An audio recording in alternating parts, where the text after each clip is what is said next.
All right, and then hit go over here, go live, go live. All right, we are live, both locations. What's up, heathens? How y'all doing?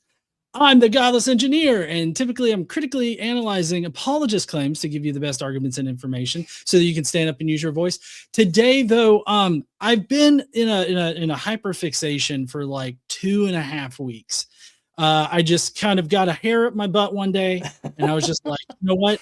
They challenged me on this. I'm going to do the work on it because I feel like I have the necessary skills to do this. And so I did, and I found myself in a whole heap of stuff.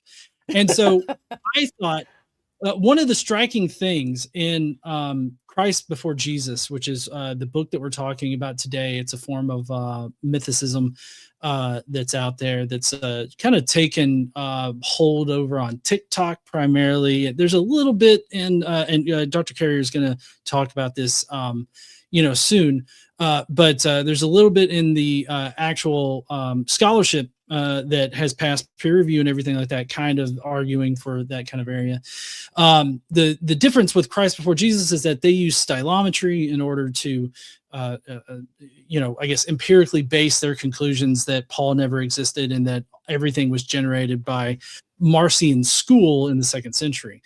And so one of the things that I noticed in the book that was mentioned was that there's just a sort of data science background on Matthew Britt's part, but they freely admit that neither of them are a software engineer and neither of them are like a scholar in this particular area. So I thought that me being a software engineer, Dr. Adair being having a PhD in physics, but also being a working data scientist himself. And then, of course, Dr. Carrier, who is a historian in like 1st century Roman Empire kind of area. That would be accurate, right there, Dr. Carrier? Yeah, and both Aaron and I have peer-reviewed publications in ancient languages and ancient history. So, like, he's not just a physicist; he's actually one of us now. One of us. So, but it's a great crossover because he has the data skills and the language skill, or at least the basic history skills, to put this together. And I have enough knowledge to understand the data stuff, but I can't do the data stuff. So I was just really impressed and happy to see someone, John, to do the work. And you really did. Like, you did a lot of work, and I was impressed by the results. So I understand the concepts, though, but yeah, I've actually got some new surprising results because I'm continuing to like think of different things to run, different things to like see if I can verify. And so like I've got some interesting findings to even reveal to you guys, which both of you were able to review kind of like a preliminary, very rough cut of like my documentation of what I was finding using Stylo, which that's what I used. I tried to replicate Jaron and Matthew's like their methodology, their corpus. I tried to do that, and then I tried to correctly apply it, at least what I feel is correctly apply it. And so we'll see the results of a lot of that today. I have a lot on the back burner that I'm still kind of working through. Like one thing that I've noticed that's been really tough is Philemon. That's been really tough to nail down. And that's just because of the size of it. It seems like it's kind of all over the place. There's just like a lot of like noise that's going on there, and trying to really pin that down in a kind of way seems to be nigh impossible. But I'm doing my best. I think it's also complicated by the fact that it's actually a very different genre than the other letters. So it's its own kind of thing. So like, there's all sorts of reasons why it could deviate. It's really hard to tease out different hypotheses because it's so small. And I think this is the big problem when you have like super short text like that. Yeah, exactly. That's what I've been finding in the data, actually. So I thought that I'd start off today by allowing both Dr. Adair and Dr. Carrier to kind of, talk about their respective areas of expertise here, and also, what they thought upon first reading of specifically chapter 7 and 8. That's the methodology as well as the findings of Christ before Jesus. And so I figured I'd start with Dr. Adair. Aaron, if you can just like kind of introduce yourself and, I'm going to have some smoke wagon while we do this. So nice. All right. Well, I guess if we're going to be sharing drinks, I pulled this off the shelf. This was a gift from one of my former coworkers, and then I filled it with Maker's Mark. It's a anniversary Godzilla head full of liquid. Awesome. So I can say, Boku wa Godzilla o nomimasu. And that's about as much Japanese as I can confidently say right now. Right. Nonetheless. So as John said that, physics background, I have been working professionally as a data scientist about 7 years now. So I can at least spell data scientist. And I've also recently kind of thrown myself into computational linguistics and stylometrics because of other things of interest of mine. Like last year, I went to the Society of Biblical Literature to show a presentation of can we use natural language processing methods to detect changes in the Hebrew language using the Hebrew Bible, because that is basically our really only significant source of that language itself. And my ultimate conclusion is nowhere near enough data to make any conclusions about changes in the language. It's mostly, you're mostly going to be looking at noise, which is going to be somewhat reflective on one of the things for critiquing today. And more recently, I've been putting together some scripts to do a different form of stylometric analysis to answer a different long question in Christian studies, Jewish studies, that I have, as I continue to dig through the literature, just finding about 200 years of people arguing with each other and disagreeing on the most basic things. This is related to the testimony of Flavianum. Did Josephus talk about Jesus? And if so, what did he actually say about him? And the fact that people look at the same passage and say, this is fawning and this is negative. And it's like, you can't both be reading the same thing. How can we begin to do better? And I'm hoping to submit something in having a grounded and well-tested version of stylometrics to answer this question. So along the way, learning the literature, learning the programs out there, so I can understand the lingo being used by the Christ Before Jesus book. Right. Okay. And then Dr. Carrier, well, what are your, if you can explain to the audience kind of your expertise, your area of expertise, and then what did you think about the methodology and the findings at first? Yeah, I have a PhD in ancient history from Columbia University and a lot of peer-reviewed publications on related subjects in early history of Christianity and so forth. People can check me out if you want to see my CV and the books I've written and all of that. My website is richardcarrier.info. It's also got my biography and all of the degrees and skills and publications that I have under me. My interest in this is generated because I've one of the major academic studies I published was on the historicity of Jesus, which questions the historicity of Jesus.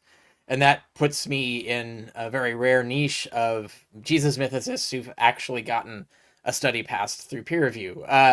And so I constantly get bombarded with this sort of amateur mythicist stuff that I think really clouds the market because I don't think they're advocating plausible things. And I constantly have to deal with that where people assume that I'm arguing the same thing they are. And I am not at all. So, Brett and Wingo are not the only ones. I've written on this varieties of Jesus mythicism. I wrote an article, a review of that book on my blog, so you can go there and check that out. And where I talk about like the different models of Jesus mythicism and why I don't find any of them plausible except the ones that have passed, which is basically just a modified Doherty thesis. So people who want to dig into that, you can follow the thread that way. And that's how I got encountered with this.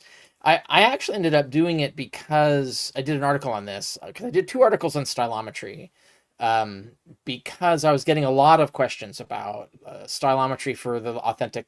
Can we authenticate the letters of Paul through stylometry and things like that? And there are other things, like people have done stylometry on Galen and Pliny and these others that were in areas that were of interest to me. So I wrote 2 articles on stylometry, and Brett and Wingo were one of the pieces of these 2 articles. And I did one on the Pauline stuff, and I reviewed 3 different versions. There are many, by the way. There are many stylometric studies of Paul of varying quality. But I did one on Savoy, who's one of the peer-reviewed studies. I did Lakin, she did a dissertation on this, and then I did Brett and Wingo, because everybody was asking me about that. Now, it's not a peer-reviewed study, and they're not experts or any of that. And I found it to be, atrocious in a lot of ways. So people want to go see the problems I had there. Mainly the problems I have, to be honest, are methodology. Like they're extremely poor at explaining what they did, or even what their results exactly were, or how they got them, or what procedures they used, or what parameters they set. It's just a mess. It's exceedingly difficult, I think, as you found, to try and guess at what they even did, right? What was the thing that they were doing. And I found other things, a lot of their examples are clearly bogus. They did a whole stylometry section on what turns out to be the King James English, which is not the language of the original authors. And so anyway, I talk about all that on that article. That's my first stylometry article. People can check that out. But the bigger reason why this is relevant is that there actually is there's a mainstream peer-reviewed academic wing of Jesus studies now. There's several scholars who published things under peer review on the argument that what's called Marcion-priority, which is the idea that Marcion invented half the Bible, and then the rest was invented by people trying to respond to him. And there's one thing we all agree on, all mainstream scholars agree on, is that Marcion did publish the first New Testament, and we do not have it, right? We have quotations of it and things like that. And that was around 140-ish AD, right? And the traditional line is that he edited down a version of the Gospel of Luke and edited up versions of some of the letters of Paul, and that was the first time this stuff came out together as a combined edition, basically. So published together, not separate publications. And then our New Testament is the reply to that. Someone didn't like that, so they rewrote a new one to compete and therefore beat out Marcion's, and they succeeded. There's not a single manuscript of Marcion's New Testament. We have this later sort of bastardized version of the New Testament. That's our New Testament, the so-called canonical New Testament. And it has, we agree, there's definitely anti-Marcionite or post-Marcionite forgeries in it. But the mainstream view is that there was already a publication of Paul's letters that the orthodoxists, we'll call them that, or the anti-Marcionites, that they also edited. So you have Marcion edited his version of them, then the anti-Marcionites edited up their version of it, theoretically from a common translation source, right? And that predates both Marcion and the anti-Marcionites. And same with the Gospels and all of that. That's the mainstream view. But the Marcionite-priority view, and there's Marcus Vincent and Nina Livesey are probably the leading proponents that are the real experts, unlike Brett and Wingo, real experts arguing this. And they came out with a few studies actually in the last few years, arguing different versions of the idea that in fact there wasn't any literature, or might not have been any literature before Marcion, that in fact he or a school of his people forged all the letters of Paul. Therefore, there wasn't even a Paul, right? There's the idea that the Paul was a made-up character. The letters are all forged around 140 AD, right? So there's no first century Paul. There's no first century letters.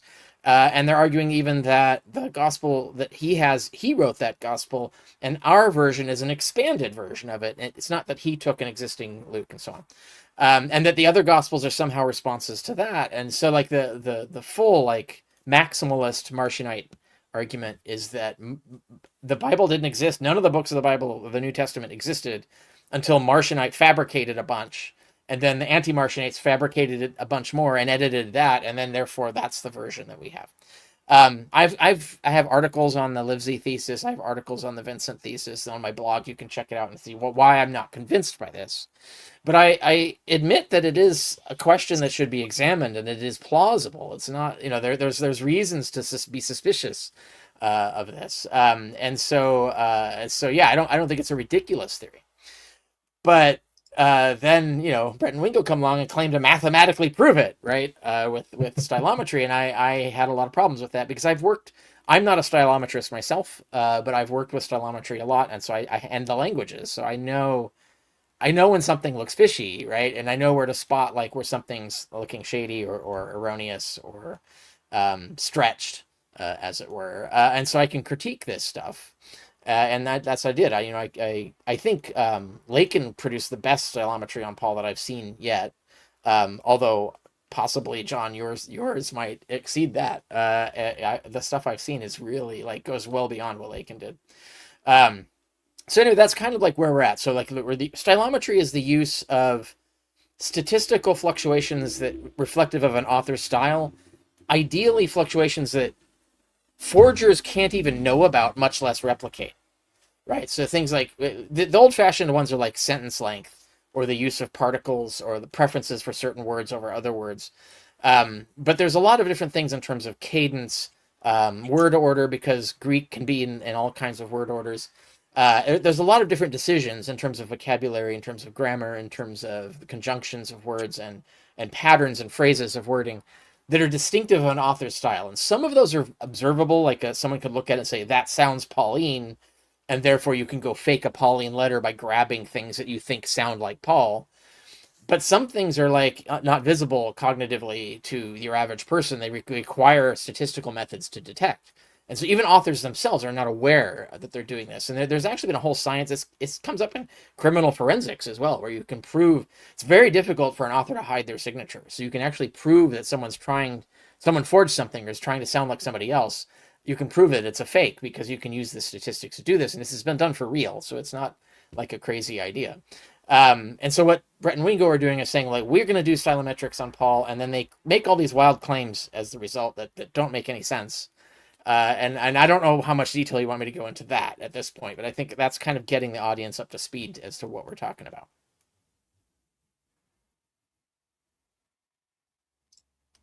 Yeah. So, everybody, so I am streaming over on TikTok as well as YouTube, and I've also got my Facebook account connected up here. So if anybody wants the replay of this, you can go to the YouTube. It's Godless Engineer, and you can replay it there. There is some concern in the chat that I do want to acknowledge, and that's that basically we're discussing Jaron and Matthew Britt of Christ Before Jesus without them being here to defend themselves. This is not meant to be like a debate or anything like that. This is simply me presenting the data that I've been looking at. If Jaron would actually like to reply to one of the 2 emails that I've sent him in the past few weeks that he has either ignored or maybe just hasn't checked his email. I'm not going to sit here and try to speculate as to which one it is, but I have tried to contact Jaron. And I do want to point out for those over there on TikTok that y'all have actually made it to where I can't go in their lives.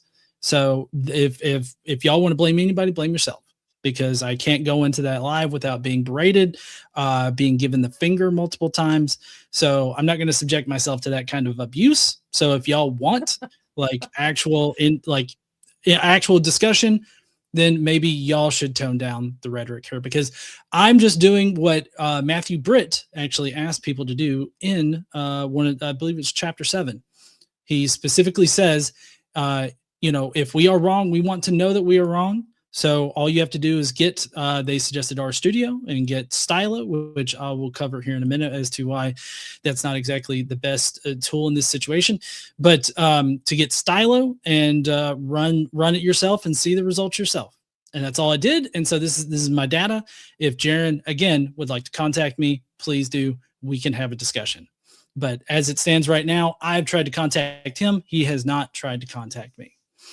Yeah, so, and I point out my article. I'll point out my article has been up for quite a while, and it has a comment section, and so nothing's really gone on there either. So, but they could, right? So, anyway, from I understand it, like their reaction to my article was, okay, we need to do some things differently, and they were promising to like run some papers through peer review or something like that. But I haven't seen any outcome of that since then. So I think that's the state of things between me and that.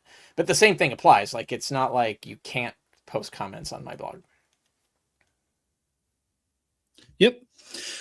So I do want to get to the actual discussion here. Let me see, full screen layout. Hold on.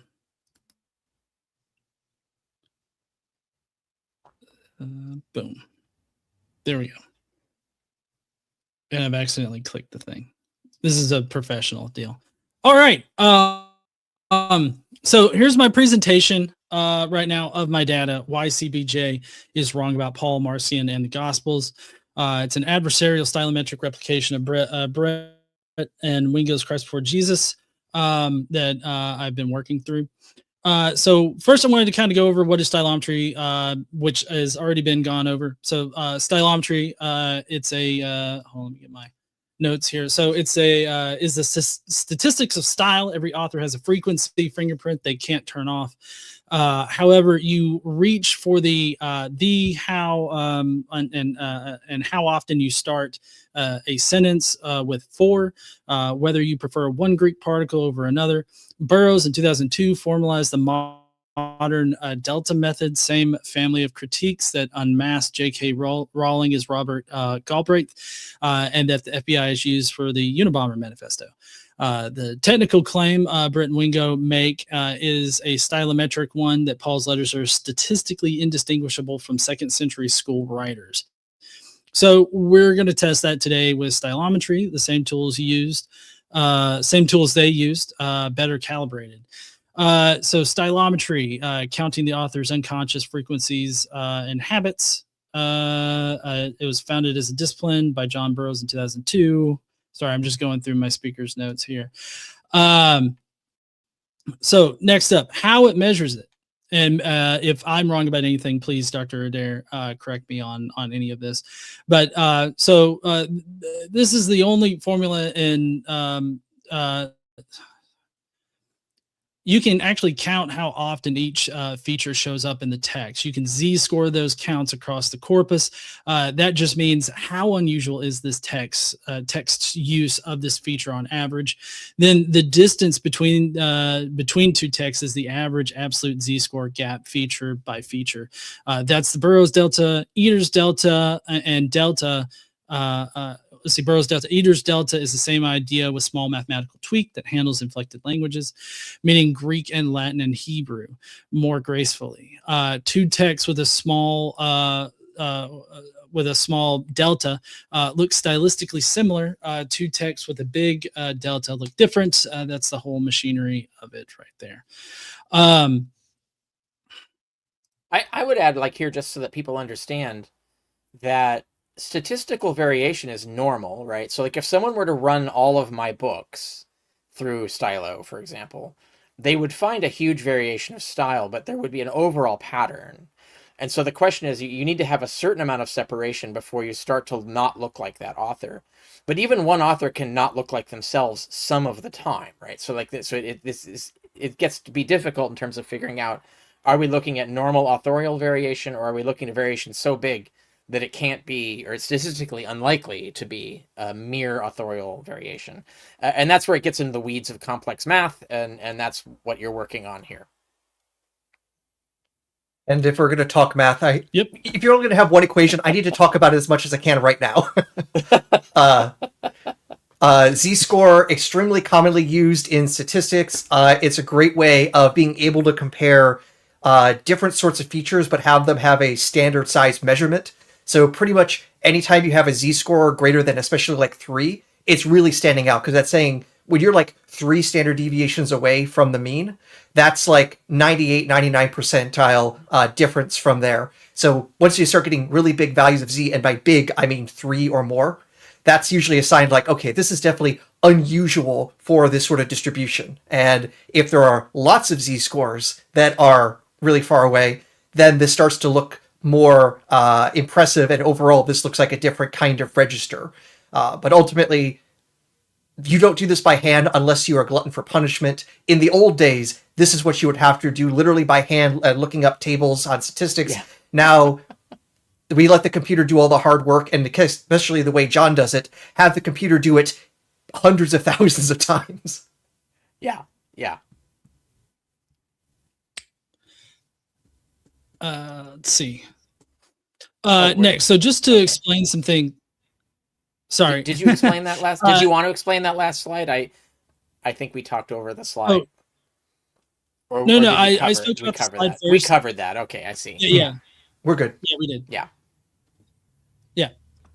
Okay, so and just to give you two examples here, two views of the same Greek text. So there's the word view, the top 500 most common words. That is mostly function words plus a few common content words. It captures vocabulary choice, while the care 4-gram view at the top 2,004 character sequences in Greek, that is case endings. So declension patterns, particle stems, it captures grammatical rhythm. The reason this matters, imitation is real in the 2nd century. People forged Pauline letters, and Christ before Jesus is a sophisticated version of what if the whole canonical Paul corpus is forged. And the way that you test that is with 2 feature views. An imitator can copy the vocabulary. They have a much harder time copying the inflection rhythm that they do not consciously notice. So when both views agree, you have a robust finding. When they disagree, you have a finding bounded by what each view can see. We require both views on every load-bearing verdict in this talk in order to come to our conclusions here. And for the most part, my conclusions are rather robust. I've made sure of that. All right, so here's our first graph here, which is, I know it's a little small for the screen. I'm gonna see if I can blow this up, but this is the Adair Greek floor. Sorry, hold on. Just trying to blow it up just a little bit for you guys to see. So this is tested, I tested on both the Stylo AH branch as well as stock Stylo. And so I also tested it robustly against all the other deltas as well, and I compared those results. So what this particular portion right here is doing is showing that the floor value is very real when you're comparing known authorship. So here's how you read this graph. The x-axis is window size in Greek tokens. A token is a word in this particular graph. How big a chunk of text you give is the classifier. The y-axis is recovery rate. How often the classifier correctly identifies the chunk's author. H dot is the median over many randomized samples of Josephus's own writing. The shaded band on the left side of the chart, the region where Britton Wingo's chapter segmented dendrograms operate 200 to 800 tokens. If you can see right there on the graph, like where that would be. So this is the single most important graph in our discussion today. The Adair showed in 2015 that Greek stylometry needs about 2,500 words per sample to give reliable answers. And we replicated that on Josephus here. Take his historical narrative. Hide a piece, ask the classifier, is this Josephus? Measure the recovery rate. At 80 tokens, about half a New Testament chapter, the recovery rate is roughly 13%, essentially noise. At 2,500 tokens, it's about 99%, which is essentially perfect. The curve has a steep ramp in between. Now look at where Christ before Jesus is running their analysis chapter by chapter. The NT chapters averaging around 370 Greek words. That puts them right in the middle of the steep ramp at 27 to 40% recovery. Every chapter segmented dendrogram in chapter 8 of Christ before Jesus is operating at recall rates worse than a coin flip. That is not a small technical caveat. That is the methodological foundation of a book that is not actually supporting its conclusions. So I think what people can see Brit here and Wingo. visually, James in that ramp period, where between 250 and 500, James looks just like Josephus. Like you can't tell them apart, right? That's what you're showing here. Is it was James compared to Josephus, or is James the blue line? Yeah. Yeah. But Well, notice, yeah. So James is the blue yeah. line. Yeah. And notice when you get to, as previous scholars have proven, as you get to 200 or 2500, then it really starts to look different. It starts to look unique. And so you can actually pick out James's style from Josephus's style. So that's if people weren't following you, that's what you mean, is that when you get up to 2500 words, you need a text at least that large to be able to see these statistical relationships. When you're using a text much smaller, these statistics just disappear in noise. Like you can't tell the difference between them because the texts are too small. There's too much anomaly going on. Yeah, and you know, if I may point out something methodologically, because this is something you did that the other authors in their book said they refused to do. That blue shaded region is what's the bootstrapping result. So basically you're taking random samples with replacement, and this is a way of trying to figure out just how uncertain your results might actually be. Just how much of a flip of a coin is it that you got these results versus some others if we just slightly tweaked what your model saw. So this, I think, is 95% confidence intervals, John? Yeah. Yep. Yeah. 95. Okay, yeah. So this would mean that like 95% of the random draw modeling results fall within this blue region. So it gives you a sense of like, you know, how confident you might be with the model. Notice that even at 5,000 words, sometimes the model still, you know, craps out at coin flip levels. So you can only imagine at 500 words, holy shit, even if it's a good model, at being at like, what, 0.2, 0.3% recall rate, it's just absolutely ridiculous. And the fact in the book, they actually explain that they're not going to do any random sampling. This basically says they have no way to say how secure the results are. They refuse to do the analysis that anyone else would do. If you basically are in science and you don't report your error bars, your uncertainty, that should be an automatic desk rejection by the editor, because it's like, I have no idea how good these results are. You've done nothing to show due diligence. Goodbye. Yeah. Yeah. So well, you know, this was kind of where I started off at with my analysis, is that, you know, what's the correct application of it? What can we actually know at the levels that they test at and everything? And one of the things that I was a little bothered by initially when I read chapter 7 and 8 was the fact that they only present dendrograms. And they make a pretty big with no metrics, mind you. There's no metrics in their stylometrics, so it's where they're the grams, but they don't show numbers or anything. So you don't even know what the distances are that they're showing on those grams. That's something that I noticed right away without even having to do the data science. But anyway, yeah, just so people are aware that how low level this was. You're about to do it correctly, and so people will start to see what it's supposed to look like. Yeah. So this is where I started out with, and that's verifying like what settings using the current versions of everything, like stock stylo and everything. What do you need in order to get good data? And as you know, we'll see what we can actually determine from stylometrics is severely limited by this floor here, the eater floor. And the eater floor is just the amount of words needed in order to give you reliable results. And so this is a very much needed thing in this particular analysis. And so I'm kind of surprised that they didn't adhere to it. Now, I know that one of their talking points, and maybe you can hold on, maybe you can I guess illuminate a little bit on this. Something happened over here. Over here on the Tickety Talk. I forgot what I was going to say. The eater floor 2500. I don't know. It'll come back to me in a second if that's really all that important. So I did want to point out other tools that I use, other stylometric tools. Stylometry is not just one single method. Stylo is a package with many methods inside of it. And Christ before Jesus only used one, and that would be the cluster analysis at MFW, that most frequent word count 100. It seems like, as far as I can tell, they did not run a BCT, that's a bootstrap cluster tree, I think is what that is. And they did not run a general imposter check on like any of Paul's writings or anything. They didn't run a rolling classification. They did not run a within author envelope test, which is actually something that I developed specifically for this analysis. That was I tested it with known authorship, and then I used it on specific questions I had, and did not run a bootstrap stability. They didn't run any calibration controls. It seems they did not cross-check the pipeline that they ran it through.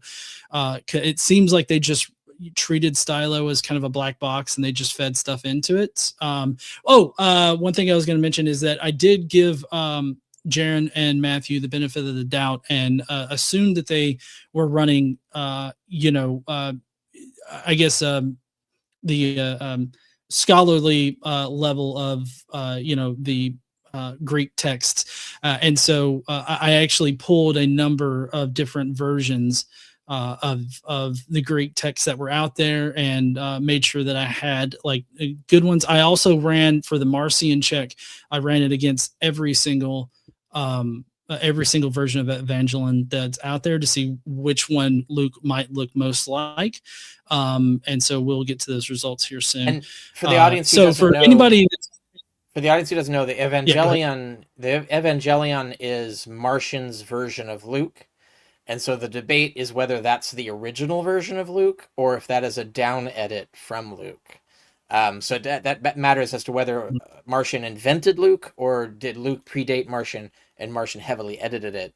And so that's when you say Evangelion, people should understand that's Marcion. We sort of know the text of that. We don't really know. We don't have it, but there's attempts to reconstruct it from limited weird data that we have and so on. That's why you mentioned multiple versions, because there's multiple different scholars have done this. And I should point out that almost all of what we have of Marcion's Evangelion exists only in Latin, not Greek, and Latin from a highly unreliable, very dishonest author, Tertullian, right? So I guess it's a worst signal to have. And the problem with reconstructions is a lot of what happens is the Greek becomes the Greek of the modern translator who's reconstructing the text. So for instance, whether you use the particle de a lot or not a lot, like that, you can't do that from Latin because that particle doesn't exist in the Latin, so it doesn't survive the signal. So the modern author's choice as to how often to use de, the particle delta epsilon, that's a modern author's stylistic feature. It is not Marcion's stylistic feature. We have zero information about how often Marcion used de, or how he used it, or in what context, and so on. And that's just one example of thousands we could give. So like the Greek reconstructions of Marcion are not really usable for this purpose, but we'll get to that as to what the results end up looking like anyway. But the fact that there's like 8 different versions, I think, reconstructions you found, there's a lot. You found a lot of different authors reconstructing the text. That gives us some help to try and like get some sort of ballpark, but there's going to be features of Marcion's text that we don't have. And so it's going to be very difficult to do that. But they didn't know that either. You do know that, but they didn't seem to really appreciate the significance of this point, and how it makes this project kind of impossible for that. Paul's letters is a different story, where we actually have a variety of different texts. But even then, we can't like look at the stylo of Marcion's version of Paul's texts, because we don't have the Greek. We have mostly, if we have anything, we have Latin, and unreliable Latin at that, polemical Latin. Anyway, so I just wanted to make that point so people were aware, and so they understood what the Evangelion is, because we're going to talk about it a lot as we go. And let's not confuse it with the better Evangelion, though, of course, there's multiple versions of it. Neon Evangelion? Oh, I don't know that one. Is that cyberpunk? It has some of that aesthetic, but it's mostly giant mechas, but it's one of the famous animes from 90s, 2000s Japan. Okay. It's a wild mind trip, and it has a lot of religious symbolism, including reference to the Dead Sea Scrolls and a prophecy from there as angels come down and humans build giant robots to fight the angels. It's wild, it's nutty, and it's so nutty the creator of it went back and like retconned it multiple times, so it's almost impossible to follow. Right on. And for those of you that may be joining or rejoining us or whatnot, so we're talking about stylo, the methods that are used for stylometric analysis, and these on the screen right here are all the tools that I used in order to perform if I'm not mistaken, I accidentally did a multi-dimensional analysis of each one of these claims. So like, it's not just I ran one particular test for each of these claims. Some of these claims have upwards of 7 to 10 tests that I ran to triangulate exactly what we're seeing in the actual test text. And so this is not just a simple one test and then I came to some kind of conclusion. I asked as many questions as I could and tried to develop good tests in order to reveal those answers. Yeah. And I just want to also make sure the audience is aware that when we say stylometry, we're talking about a technique. When you say stylo by itself, you are referring to an actual piece of software that is called stylo that automates a lot of this stuff. So in case people weren't following what you mean, like you didn't write a software and whatever, this is a well understood. Even they say it's like an established software that everybody uses to do this. So that it's not something that you made up. Right. Yeah. And I do want to say that as a side project that I am also working is I'm also stress testing the minimal mythicism hypothesis in the Bayesian, analysis of it. And so it's actually coming out very well for minimal mythicism, much better than I actually expected it to. I wanted to settle like with some data, like some pushback that I get from the historicist side about Bayesian reasoning and the Bayesian case. And so I just wanted to know, like, what does the math, say when we run all of the values? And so that's what I did. I've got parallel processing hyperfixations. So now on this one, this is the chapter chunks. This is pretty important for the Christ before Jesus case. Because they ran at the chapter level because they wanted to figure out they wanted to say, oh, is this chapter written by someone like they wanted to find, and I think the reason why is because of the claim that a Marcion school, Marcion's school, a group of Marcionites wrote these texts or wrote the apostolon, the evangelion, and so maybe they were looking for multiple ones in this kind of way. But I think the main problem is that they were only looking at dendrograms instead of the raw data. Every single piece, every single graph that I'm going to show you today is based on the raw data and not just spot checking like tree graphs on this. And so I'm comparing the real numbers to each other and everything. And so this right here is our pipeline calibration. So we got 3 panels here stacked left. On the left panel, we've got Latin classical authors run through our pipeline at 5,000 word windows. And we end up with 100% authorial recovery. And I know Dr. Adair actually said that when we get like 100% accuracy and all this other stuff, that it seems like there might be a leak somewhere. But I ran about 8 different leakage tests on my pipeline, and they all verified that there were no leaks in my pipeline. So my pipeline is pretty strong for this. So, and if you'll notice, what for the does that mean exactly? Does that mean it was 100% reliable in identifying authors in the Latin? Is that what that means? Right. So I fed. Yeah, I fed a Latin. Yeah, those four people. Yeah. Okay. Yeah, because we have a large body. We have a large body of Cicero, Seneca, Tacitus, and Tertullian. So it was 100% reliable in guessing what chunk was each of those authors. Never got it wrong. Mm-hmm. Right. And then for the middle panel, the English novels at 5,000 word windows, we got 96% recovery rate. And that's actually the same number that Britt and Wingo themselves report in their methodology section as proof of their pipeline. And then on the right panel there, what you'll see is the New Testament books carved out by chapter boundaries, 27 to 40% recovery. Depending on the author. So it's the same code, same library, same human running it, different sample size. The dotted line across the chart is the Adair floor line at 2,500 tokens.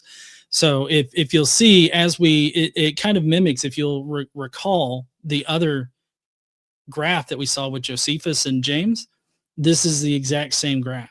You'll see, you've got the pretty low, and then there's a big jump up, and we only get reliable stuff at the 2,500 floor. And also to iterate something Jonathan mentioned about data leakage, this is a problem that data scientists have to look for, because when our model looks good, you have to think, okay, that's too good. Could it be that the model is accidentally being told what the right answer is? And then once it loses that crutch, does it fall apart? So as an example, imagine if you're feeding these corpora of writings by Tacitus Cicero, if it also included the introduction of saying, hey, this is your boy Cicero, and now the model guesses, did Cicero write this? It's like, the letter might have given it away. So you want to make sure as much as possible that things like that aren't there. This is something data scientists dread and have to look for. I've made the mistake and lost money because of that. So we want to, as much as possible, check and kick the tires on these models before saying we got something worth sharing. Right.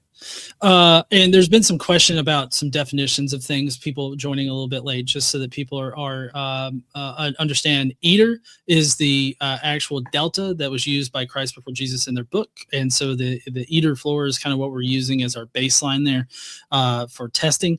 And then tokens is synonymous in this particular respect with words. So it's Greek words, right?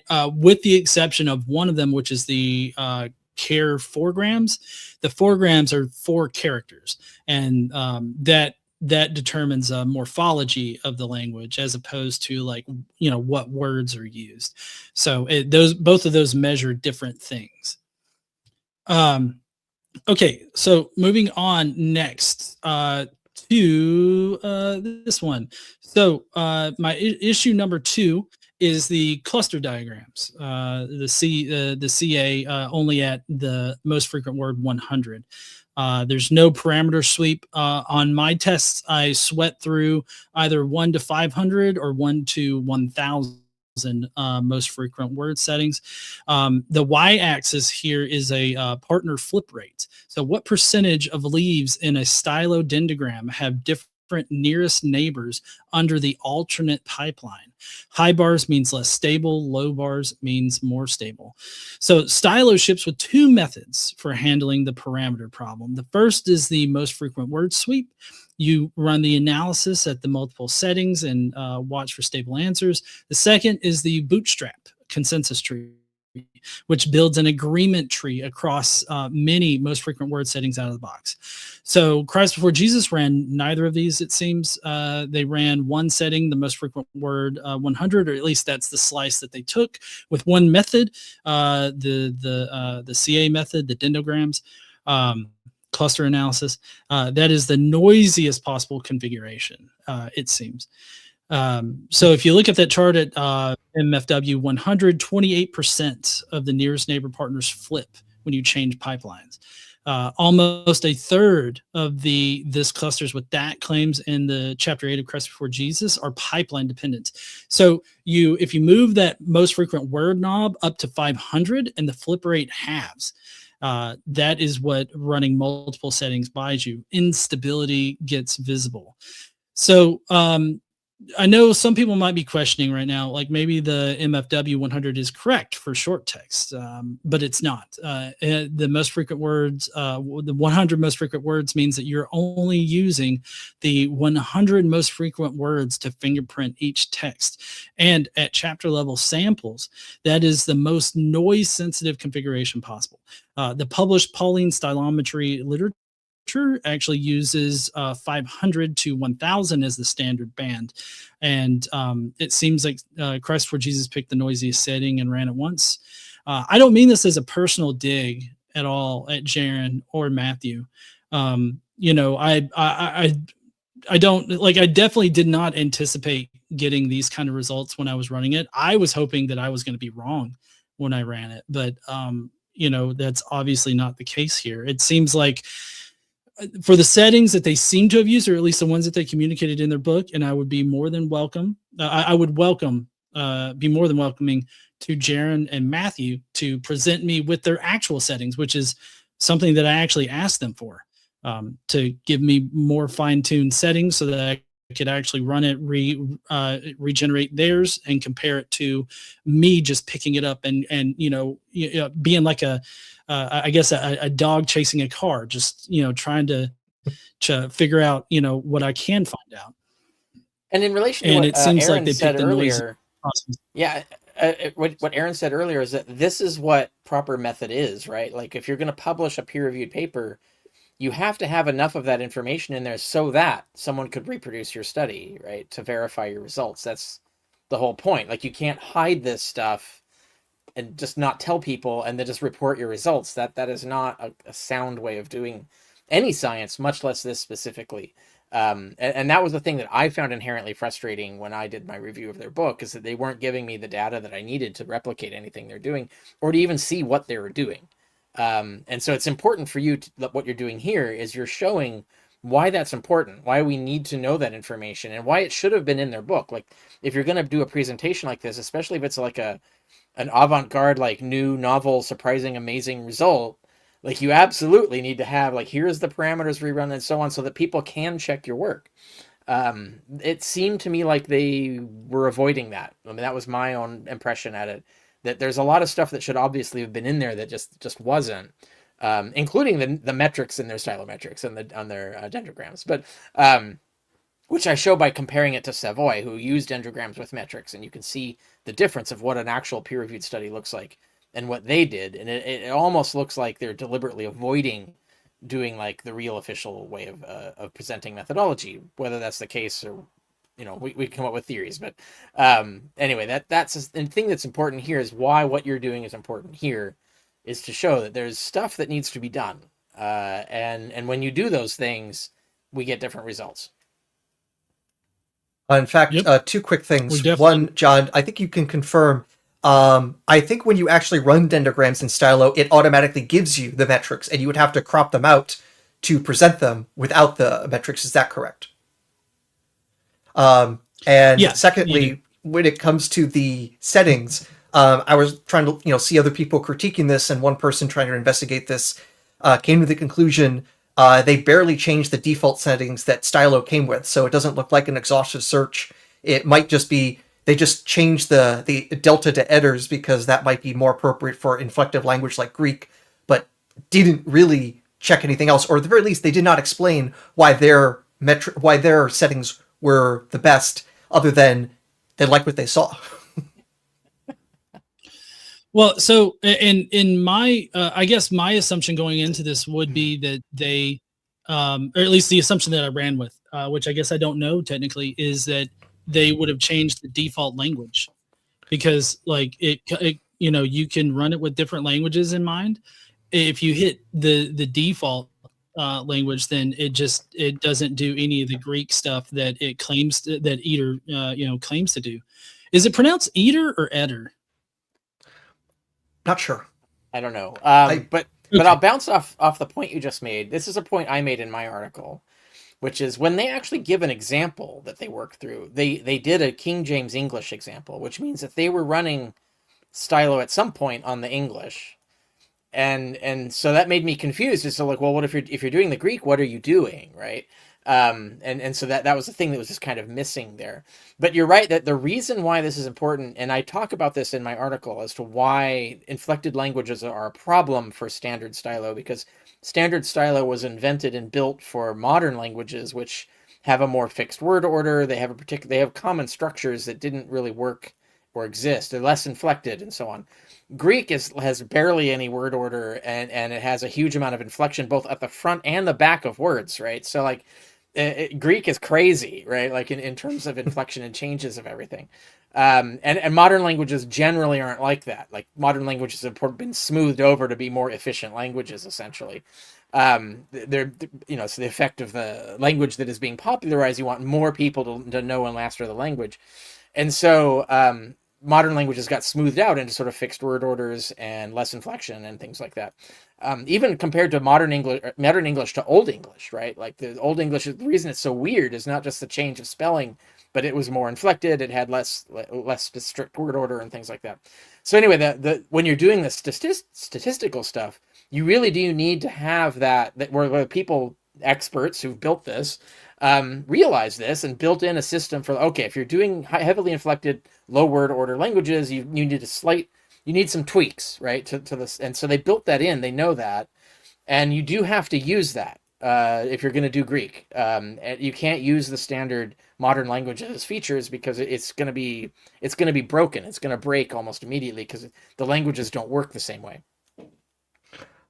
To push back on one thing, Richard, though, when you say that modern languages have simplified, the Finns would like to have a word with you with their 15 grammatical cases. Russian is kind of crazy too. But if you compare modern Greek with ancient Greek, it tracks what I'm talking about. But yeah, okay, there are some exceptions. I grant you. Oh yes. So one of the things that my pipeline actually does do is I've got a couple of Python scripts that are regularly used in order to normalize the Greek language so that we get cleaner most frequent words. And so it actually it does go through and it makes sure that like the inflected all of the inflected stuff is handled for those most frequent word things. And so like with the morphology, we're looking more at the actual function words as opposed to anything else. But that's like when you're doing charactergrams, you're looking for the inflections. And so that's one of the but there are still difficulties there, and that's why it matters how many characters you look at. I think 4 is kind of like the ideal number. Less or more starts to become a problem. But yeah, normally, like when you read the literature, if people read like the peer-reviewed stuff on stylometry and Paul, they'll see a lot of references to tagging the language, and that means like going through and actually saying, okay, this like you can have like hora that exactly spell the same thing, but they're completely different words that mean completely different things that have no etymological relationship. And they're not even the same. Like one's a verb and one's a noun. So like you have to go in there and tag these things. So what actually is this word, right? Like is this ours or is this I see, right? Like what are these things? What's going on here? So someone has to have actually done that, like gone through and flagged it all, which has all been done masterfully. Like there's whole programs like the Thesaurus Linguae Graecae and other programs that have actually done meticulous work in fully tagging the Greek language for the entire Greek corpus, every Greek text we have from the ancient world. And so this has been done for you, essentially. But you just have to go find it and use it, and that requires some technical skill and difficulty, I think. And I don't know if they did any of this. Right. Okay. So next graph here, and I'm so sorry for those on TikTok. I know that it might be a little bit blurry. I'm having to do kind of a weird, I guess, a little bit janky of a thing to get this to y'all. So if you want a clearer version of this, it would definitely have to be over there on either YouTube or Facebook. I'm also streaming on Twitch, but nobody watches there. But anyways, so this next graph here is the source dependency actually mimics authorship here. So on the left panel, we have synoptic parallel passages, the sower, the demoniac, from Mark, Matthew, and Luke run through a Mark versus other classifier. They cluster together. Right panel, passages from a single Plutarch life, known same author, run through the same classifier. They also cluster together. Both panels show the same signature in the graph, but the left panel is shared text. The synoptics copied each other's wording. The right panel is shared author. Plutarch writing his own life. Stylo seems to not be able to tell them apart from a bag of words frequency table. So Christ for Jesus leans heavily on this in their treatment of the synoptics. They take parallel pericopes from Mark, Matthew, and Luke and run them through Stylo, see them cluster, and read that as evidence of shared authorship. But the cluster is shared text, the textual dependency that every New Testament scholar already accepts. Mark wrote first, Matthew and Luke copied Mark and reworked the wording lightly. Of course, the parallel pericopes cluster. They are Mark's pericopes with the light editorial paint. Our positive control with Plutarch's Lives shows the same dendrogram signature for genuine same author cases. Stylo's bag of words representation cannot distinguish I am Mark from I am copying Mark. This is a fundamental limitation of the method and not a bug. But it seems like that never gets addressed or surfaced. And I can give an example for people. So we have Ignatius, right? We have the letters of Ignatius, and then we have doctored versions of those letters that are absolutely not written by Ignatius, but they use the original letters of Ignatius. So this method would show them that as being the same author, but in fact, it's because one is a redaction of the other. But they are absolutely not the same author, and we know that for a fact that they're not the same author. So that illustrates what you're talking about here. So we will understand that sharing a bunch of words can confound your results here if you're trying to do the sorts of things that they're doing. And the synoptics we know are like this, so like that's should be expected. Yeah, and so there's a little bit. I just want to cut something off at the pass here, and that's this idea that the shared text could be evidence of shared authorship. In principle, that idea in principle. In practice, the synoptic problem is the most studied case of textual dependency in all of literature, with 2 centuries of consensus that Mark was copied by Matthew and Luke. There is no version of the evidence where shared text via copying is less parsimonious than shared authorship.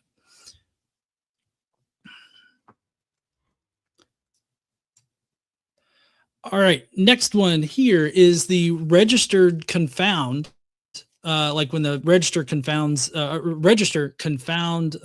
mimics authorship. So this is another mimicry thing where you can actually detect the wrong signal. So on this graph, you've got 2 pools of comparison texts. You got pool A is the canonical Pauline corpus. Pool B is a registered matched control pool. 2nd century Greek Christian letters that have no documented Pauline dependency. The bars show how close 1st Clement sits to the centroid of each pool. If 1st Clement's proximity to Paul were Pauline specific dependency, pool A should be much closer to pool B. Both pools land at the same distance. So CBJ uses 1st Clement clustering near Paul on a dendrogram as evidence that Clement was working with the Pauline corpus directly. Marcion school dependency, which indicates Marcion school dependency. So there are 2 problems here. First, any 2nd century Greek Christian epistle clusters in that same neighborhood for the same reason. Short form letter conventions, opening greeting formula, paranesis, closing formula. The register signature dominates. Second, we tested this. Well, I tested this. And when I added a registered matched control pool of non-Pauline epistolary writers, 1st Clement is just as close to those as it is to Paul. That's not Pauline dependency. That's a letter genre membership. Every method we know how to run, agrees on this.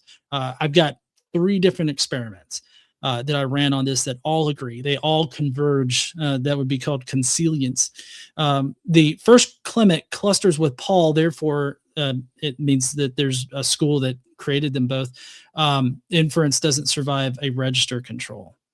I do have an audience. I would add a non-mathematical point to that, is that 1st Clement and Paul are a common school. They're early 1st century authors in this literally the same school of thought, right? So right. If we take the real version of the traditional version of events, 1st Clement is well aware of, he even references the letters of Paul. So and he's in the same community with the same ideology. So obviously, they're going to be a common pool of ideas and concepts and ways of writing. So that is not like that. That's the exact same thing they're claiming, that it's a school in the 2nd century, but you could say the same evidence proves that it's a school in the early 1st century. So it just as well proves early 1st century authorship by their reasoning, is what I'm saying. So yeah, that's in addition to the points you're making. So I wanted to point that out. Yeah. And so I did have an anticipated thing. I don't know, Dr. Adair, do you have anything to add here? Are you thinking anything? My thought here is that it's also probably not wise to take the opposite conclusion, that there's no relationship at all between Paul and Clementine literature as well. Ultimately, these sorts of tests are just trying to say, like, what's it more like, not does one know the other or have any other relations with the other. And this becomes especially complex because weirdly enough, a lot of what we try to do in data science is, okay, how can we think about this geometrically? And the problem is, this is in a geometry with hundreds of dimensions. So good luck thinking about it. But the main thing to realize when you have a really, really high dimensional space is that things in that space are like super far apart, more than you would imagine, like in 3-dimensional space. Like, it's hard enough to like get to Jupiter without like just going into empty space. In 100-dimensional space or 1,000-dimensional space, it's exponentially worse. So that this is, quote, not close to Paul, or Clement is not close to Paul, but closer to Barnabas, just tells you maybe something about the direction, but the space is mostly empty anyways, so you can't conclude from this the opposite as well, not necessarily. Yeah, all of the tests that I ran, and the reason why I had to run so many tests is because it was like when you run scientific and even mathematical tests like this, you're wanting to like be hyper specific about one thing, and you're wanting to isolate that one thing to get an answer on that one thing. I mean, this is a basic, basic concept of how to test for something, how to pin something down on like a cause, right? You want to isolate your variable and then determine how that variable affects your system. And so this is only this particular graph right here only, answers the one question about First Clement and Paul. It does not answer any other questions about that. Yeah. All right. So these are dendrograms. This is the author label coupling artifact here. And it's something that I made sure to test as far as leakage in my pipeline too, to make sure that we weren't actually getting that kind of mix up. So we've got two dendrograms here. Left is New Testament chapters labeled with the Christ for Jesus style author names: Paul, Romans 1, Paul, Romans 2, Luke 3. Stylo colors the leaves by that prefix, and the result looks like coherent author clusters. Right is the exact same data, same code, same most frequent word at 500, same Eater's delta, but with the neutral leaf labels, chunk 1, chunk 2. The tree topology is identical. Distances are bit identical between runs, but the I groupings are gone. So like you can't, like the groupings that they want to discuss in their book, it just kind of seems to not be as apparent. And it seems to be very much a visual artifact as opposed to a real signal in the data. Speaking of visual artifact, John, when you plan on publishing this, please don't have bright colors on white. Like the green is nearly invisible to my eyes, and someone colorblind is probably struggling even more. Yeah. Well, I actually haven't investigated if I can change the colors that it produces. I would assume that is part of like the settings that you can make. I just sort of, as far as the colorings go, like I wasn't even concerned with considering the dendogram. Right. I was concerned with looking at the raw data. Go ahead. Yeah. So now, actually, in my talking points, this is the first thing I point out. This one's uncomfortable to look at. Stylus dendrogram. I'm sorry, I anticipated. Yeah. It's driven by the prefix before the first underscore in the file name. So that is the only signal that it uses to decide what color a leaf is. So if you label your files Paul Romans 1, Paul Romans 2, Luke 3, Mark 15, Stylo draws colored author groupings whether or not the underlying distances support those groupings. The Pauline corpus clustering that Britt and Wingo show in their exhibits is not coming from the distances. It's coming from those labels.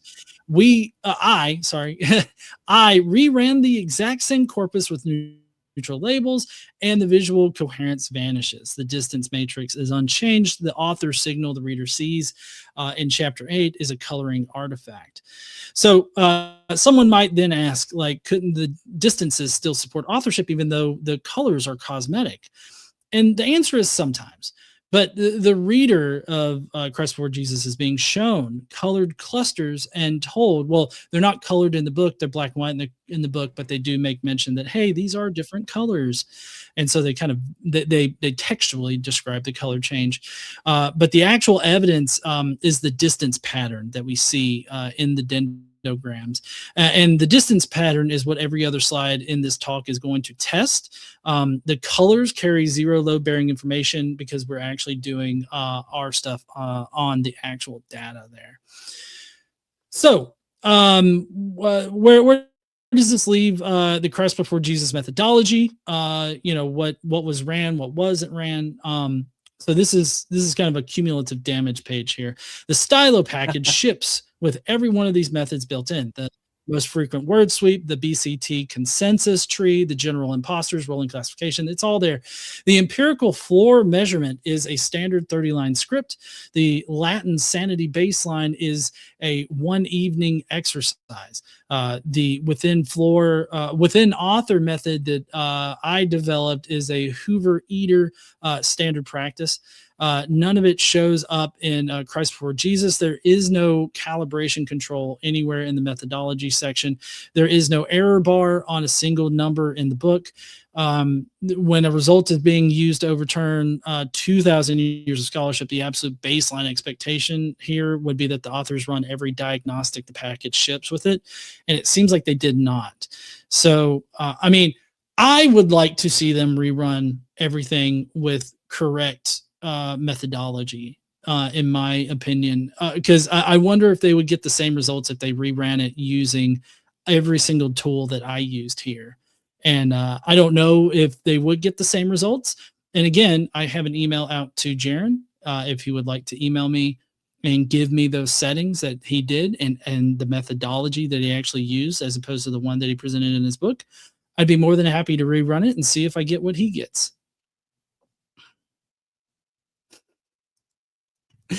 All right, so I use the Stylo AH, Ancient Languages fork of Stylo, and then I also use the Python polynomic and monatomic Greek normalizers. So CBJ used the standard Stylo package with the default English tokenizers applied to Greek. Maybe. So the default English tokenizers would be the setting it to default. I guess I was being charitable in assuming that they would have switched it to other, which they don't. Like the other would have. I'm not exactly sure. Which I ran it myself one time, like directly myself, instead of just running my R script. I ran Stylo by itself, and it doesn't have like Greek directly in the menu. It's got like a UI that comes up. It doesn't have Greek in the menu. It has other. You can select other, and so it's kind of interesting there. But so Stylo AH is specifically built for ancient languages. It does use Python preprocessors to normalize the Greek polytonic accent system to monotonic, and it handles the Unicode decomposition properly. The two libraries, default Greek tokenizers, handled accented characters, sigma form unification, and punctuation slightly differently. And we've run every claim under both pipelines. Okay, so every claim here has been tested under both and have been rationalized together under both. So if anybody wants to say, oh, that's because you're using Stylo AH and maybe there's something wrong with that, I made sure that that is not a factor here. The substantive answers are basically the same. At chapter level, dendrograms have the same problems under both pipelines because the problems are at a methodology layer, not a tooling layer. That's important for our criticism here. We're not just saying that CBJ used the wrong package. We're saying that even when we use their exact package, their conclusions fall apart. Yeah. If I may also, something funny popped into my head about the Greek processing. This is a bit of software engineering that you could do to someone to really terrorize them as a programmer. In Java, when you're programming and you have to end a line, you have to end it with a semicolon. But if you switch your keyboard over to Greek and hit question mark, it looks like a semicolon, but it has a different ASCII encoding. So if you switch somebody's keyboard and they type in what looks like semicolon, and then the Java tries to run, it fails to run, but everything looks fine, and you can't figure out why is this line of code failing. And you're just going to look at it and stare at it forever and not understand why. So if you want to be so cruel to someone, that's something you could do. Yeah. I'm not a good person, as you can tell. As a software engineer, I know that pain directly in the code. Always hate that. Okay, so here's the multi-method convergence on claim number 1. And claim number 1 is the Marcion school, whether or not it wrote Paul's epistles here. So each row is one of the 7 undisputed Pauline letters. Now this was run under, like, this was considering Philemon in this, right? And I'm currently trying to parse out Philemon. It's being a little weird, but I think that it's because it's so low. And you can see that on the graphs there that Philemon, the ones with the that are below the floor, you get weird results with, and that's because they're below the floor. But each violin shape in the spread is 200 statistical retests under one method. Methods stack horizontally. Imposters within within author, the rolling, the cluster distance, the peak horizontal band at probability of Paul 30 to 50 is what CBJ predicts as the scores should look like if a Marcion school wrote the letters. The dashed line at 0.85 is the typical floor for the clean Pauline letter. So this is convergence. We've got 4 different methods: general imposters, within author envelope, rolling classify, distance from Pauline centroid. Every one of them puts every undisputed Pauline letter except for Philemon, obviously, firmly above the dash line and well clear of the pink band. 0 of the 1,400 retests in the pink band. The exception is Philemon. It's really short, and it's also being contested right now in the scholarship as to whether or not it's actually authentic. It's well below the sample floor size, and that would lose the signal regardless of who wrote it. So that is a known property of the method, documented, prior, and it would happen to a 334 token slice of Romans 2. The point of this slide is convergence. The 4 methods, one verdict. CBJ needs at least one of these methods to put any of the letters in the pink band, and none of them do. So somebody might be asking, I know I followed each one of these sections up with a possible pushback here.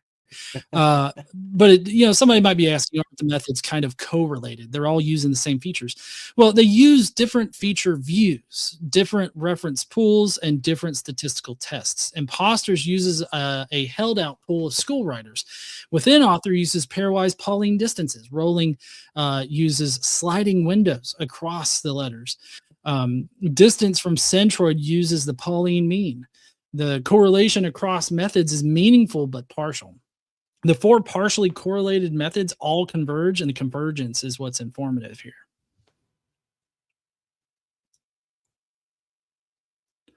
So here's the, sorry, I accidentally hit a thing.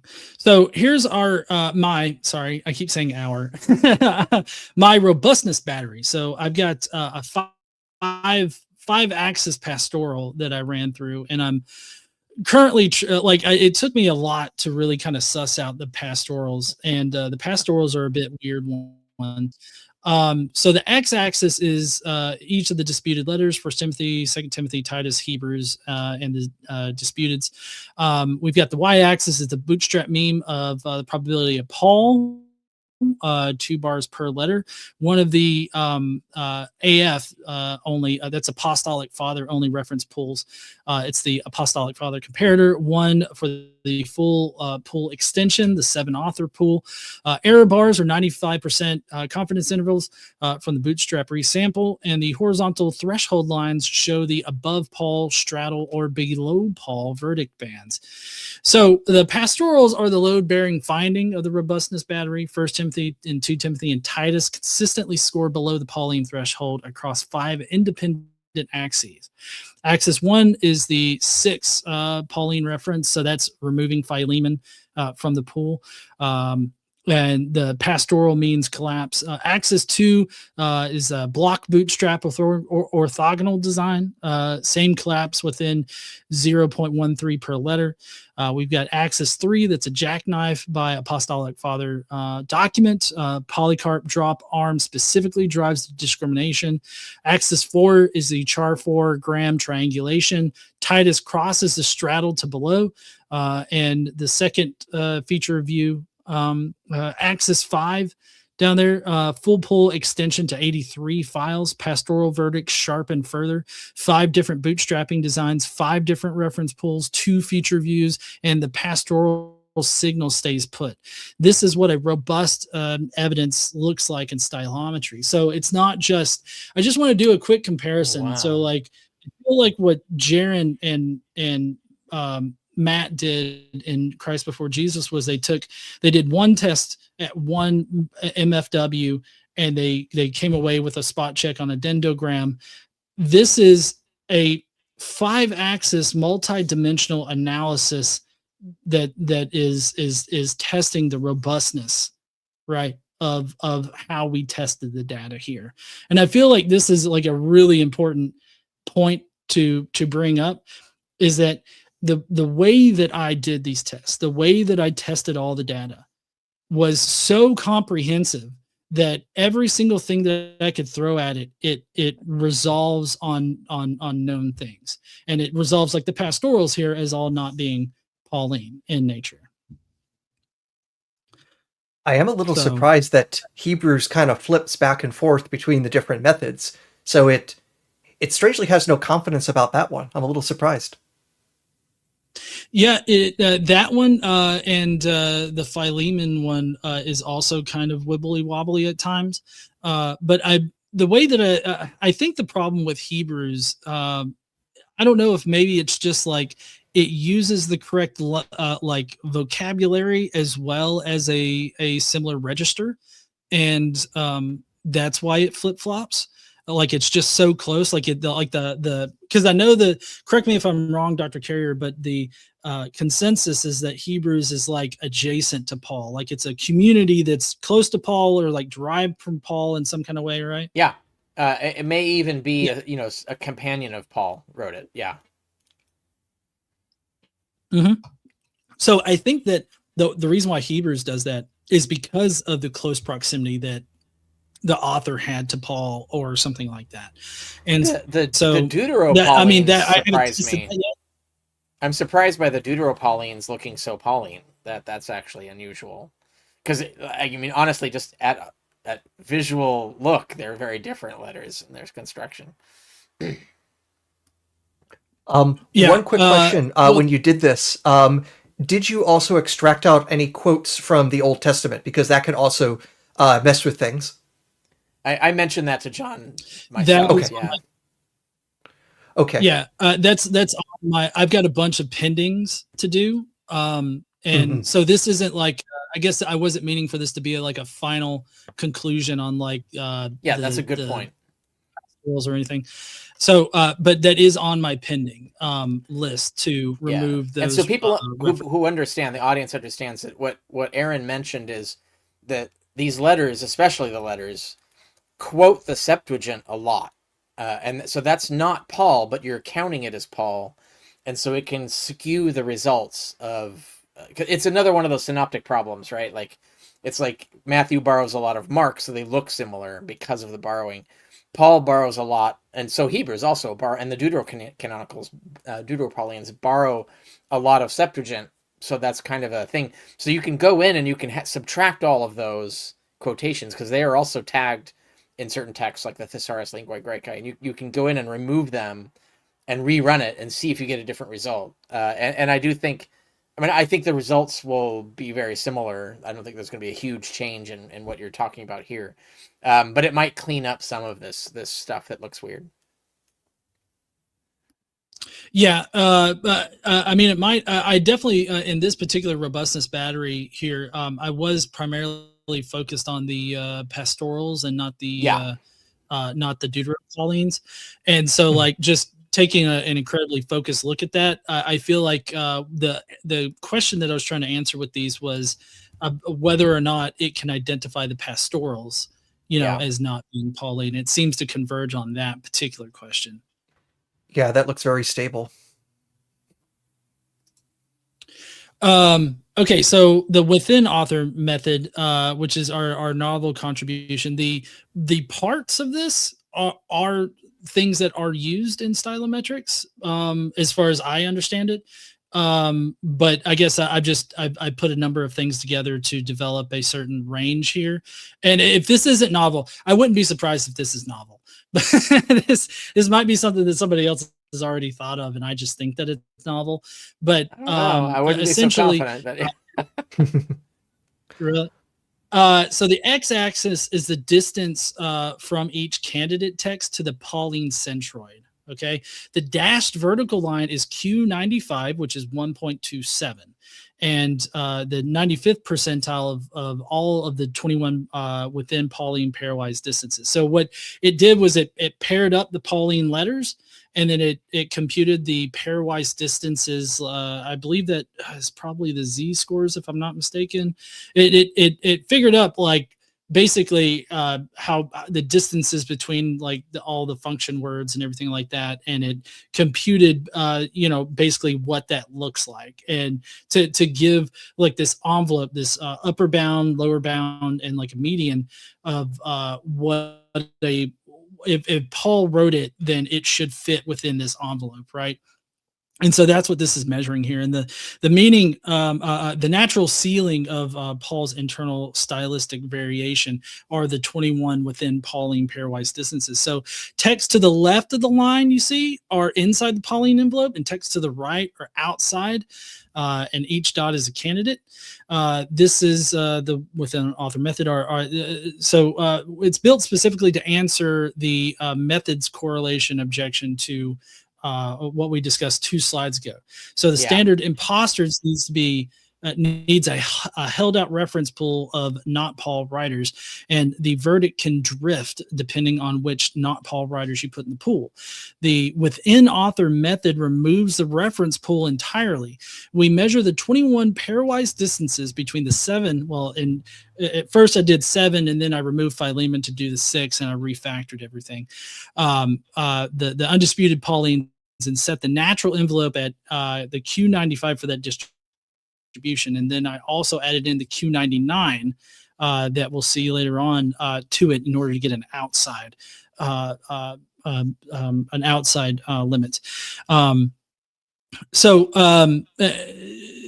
We set that natural envelope at Q95 of that distribution and asked, does each candidate text fall inside or outside? So five of the undisputed 7 sit inside. Philemon and the borderline letters sit at the edge, both small samples. The pseudo-Paulines, the pastorals, Hebrews, and the disputeds are all outside. No held out school pool needed. The verdict comes from inside the Pauline corpus alone. The method works on Plutarch as a positive control, and it works on pseudo-Ignatian as a known imitator positive control, and reaches the same verdicts as imposters on the load-bearing cases.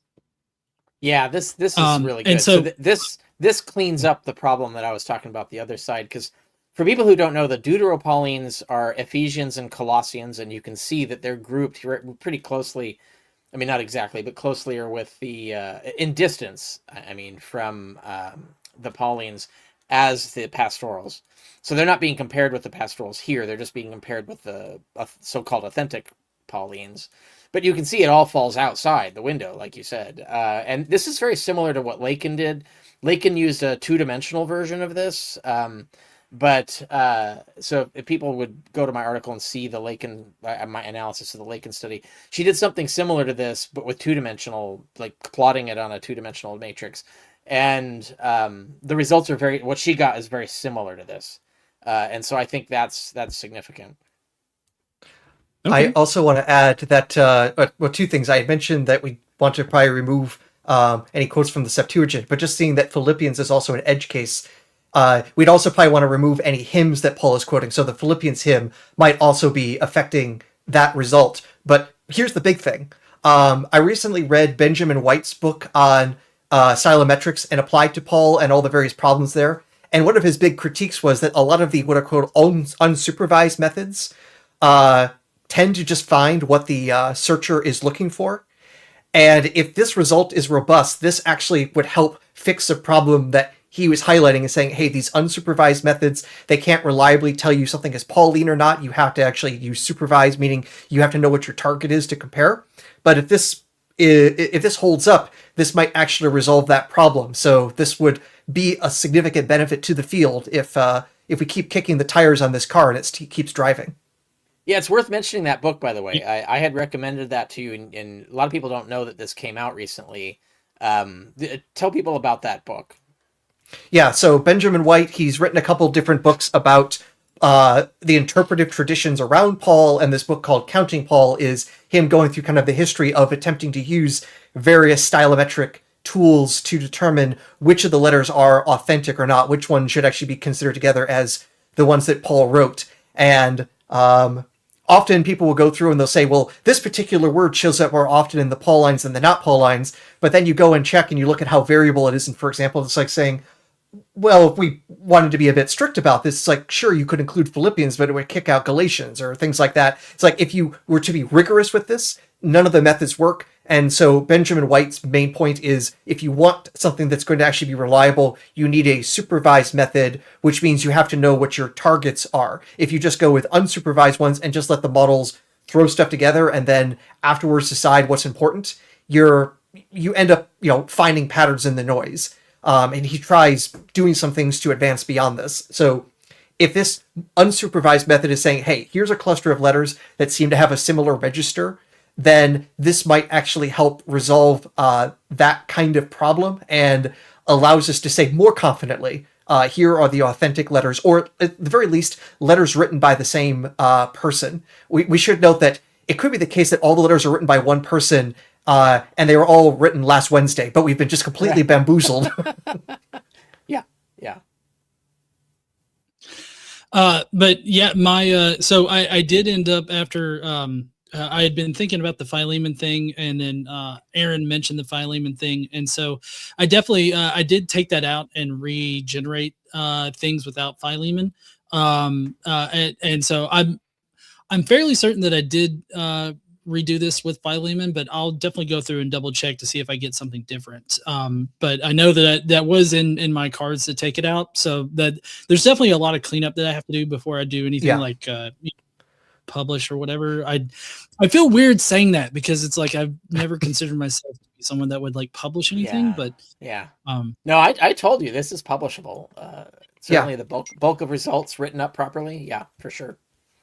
Important too. I think it needs to be out there. Like the scholarship needs to be aware of this and have access to it.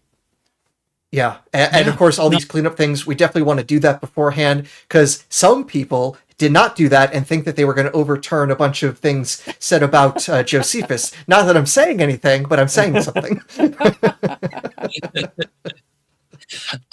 So people in the comments might be wondering why Q95 specifically, and Q95 is a deliberate conservative choice. It gives a 5% in Pauline false positive rate, matching the standard p-value convention. We also report a Q99 for a strict tier, and the pastorals come outside of both Q95 and Q99 when we test those. And correct me if I'm wrong, Aaron. Aaron, you might, or both of you might know this. 95% means that you would expect it to make a mistake 1 out of every 20 times, right? Is that a fair way of saying it, or would you put it differently? It gets a bit difficult. So one, the threshold is slightly more arbitrary than you think, because this was something suggested by R.A. Fisher about 100 years ago.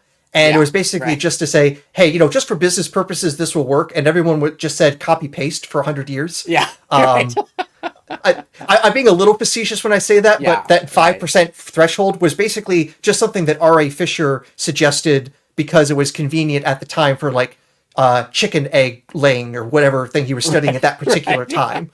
A lot of the statistics work he worked on was rather practical and business oriented. Nonetheless, what the p-value usually means is that you only expect to get results this good or better 5% of the time when you have this sort of data, but also assuming things like the distribution is normal.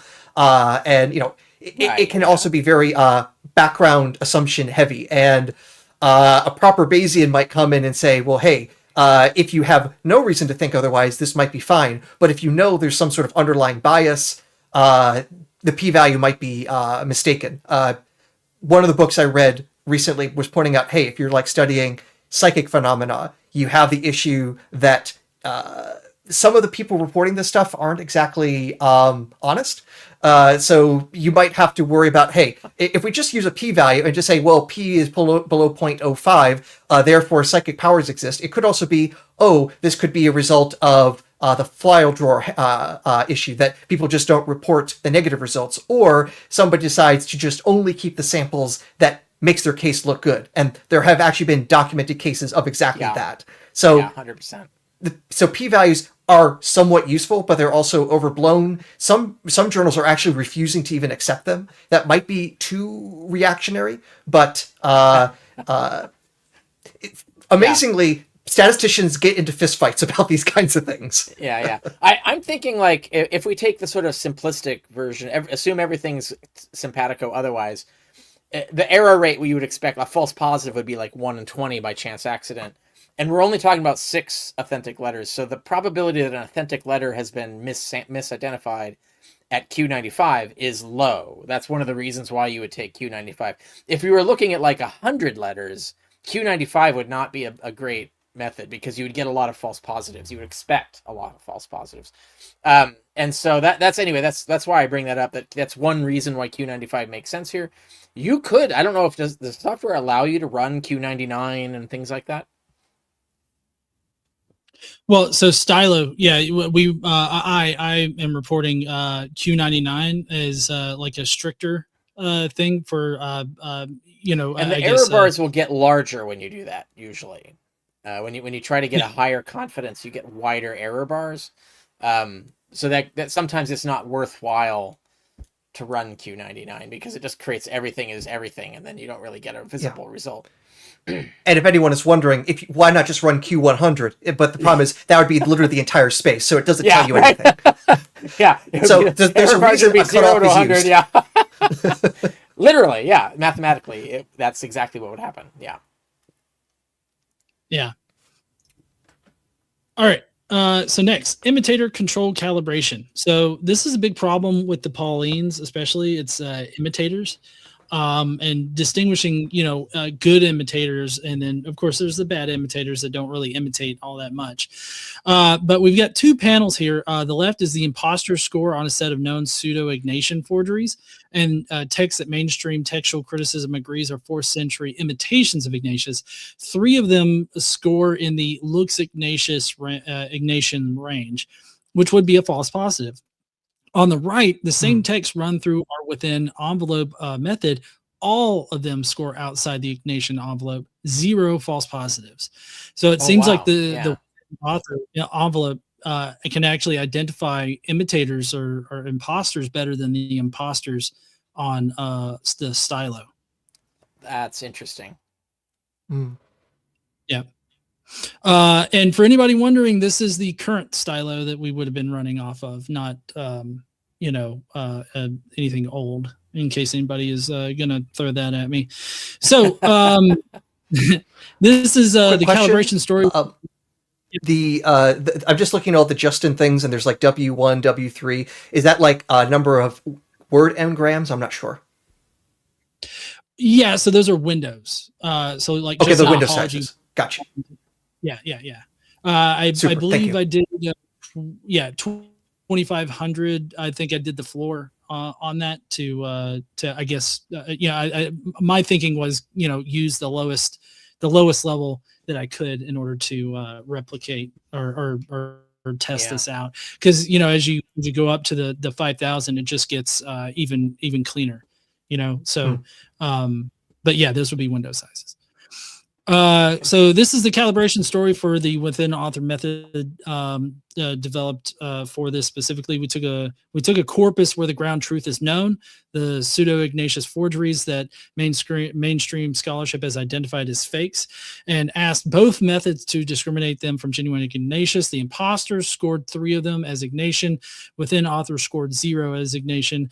That's a meaningful methodological gain on a corpus where we have ground truth.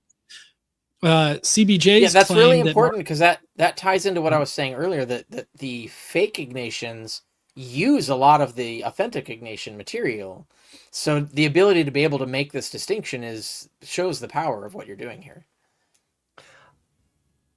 Though we might want to be careful because I've been able to see an earlier copy of Jack Bull's thesis about the Ignatian letters, and that even the middle recension might be significantly padded by an editor. So even the authentics may not be as authentic as we want them to be. So but we basically, don't have when you look at Christian studies, when you look at the text of Christian studies, the slogan should be, "Oh man, we're fucked." Yeah. This is one thing I'll point out that I've also noted, that Marcus Vincent's book, his latest one, I think, where he goes through Christian history backwards. He starts, I think, in the Middle Ages and works his way back, by showing how Christian history, their own history of themselves, evolved over time, and their documents evolved over time, showing that, in fact, making shit up is the norm for Christian literature, right? So, this is an example of it's like the psychic research that you're talking about. They lie a lot. Like, they make shit up. They doctor documents. They forge documents. Like, most Christian literature is bogus in one form or another, right? Either they're lying about something, or it's a forgery, or they've edited it, or something. And that's most, right? So, Christian literature is extremely vexed for these kinds of studies because it's so meddled with, so shamelessly, so extensively, and that creates these kinds of problems that we're talking about here.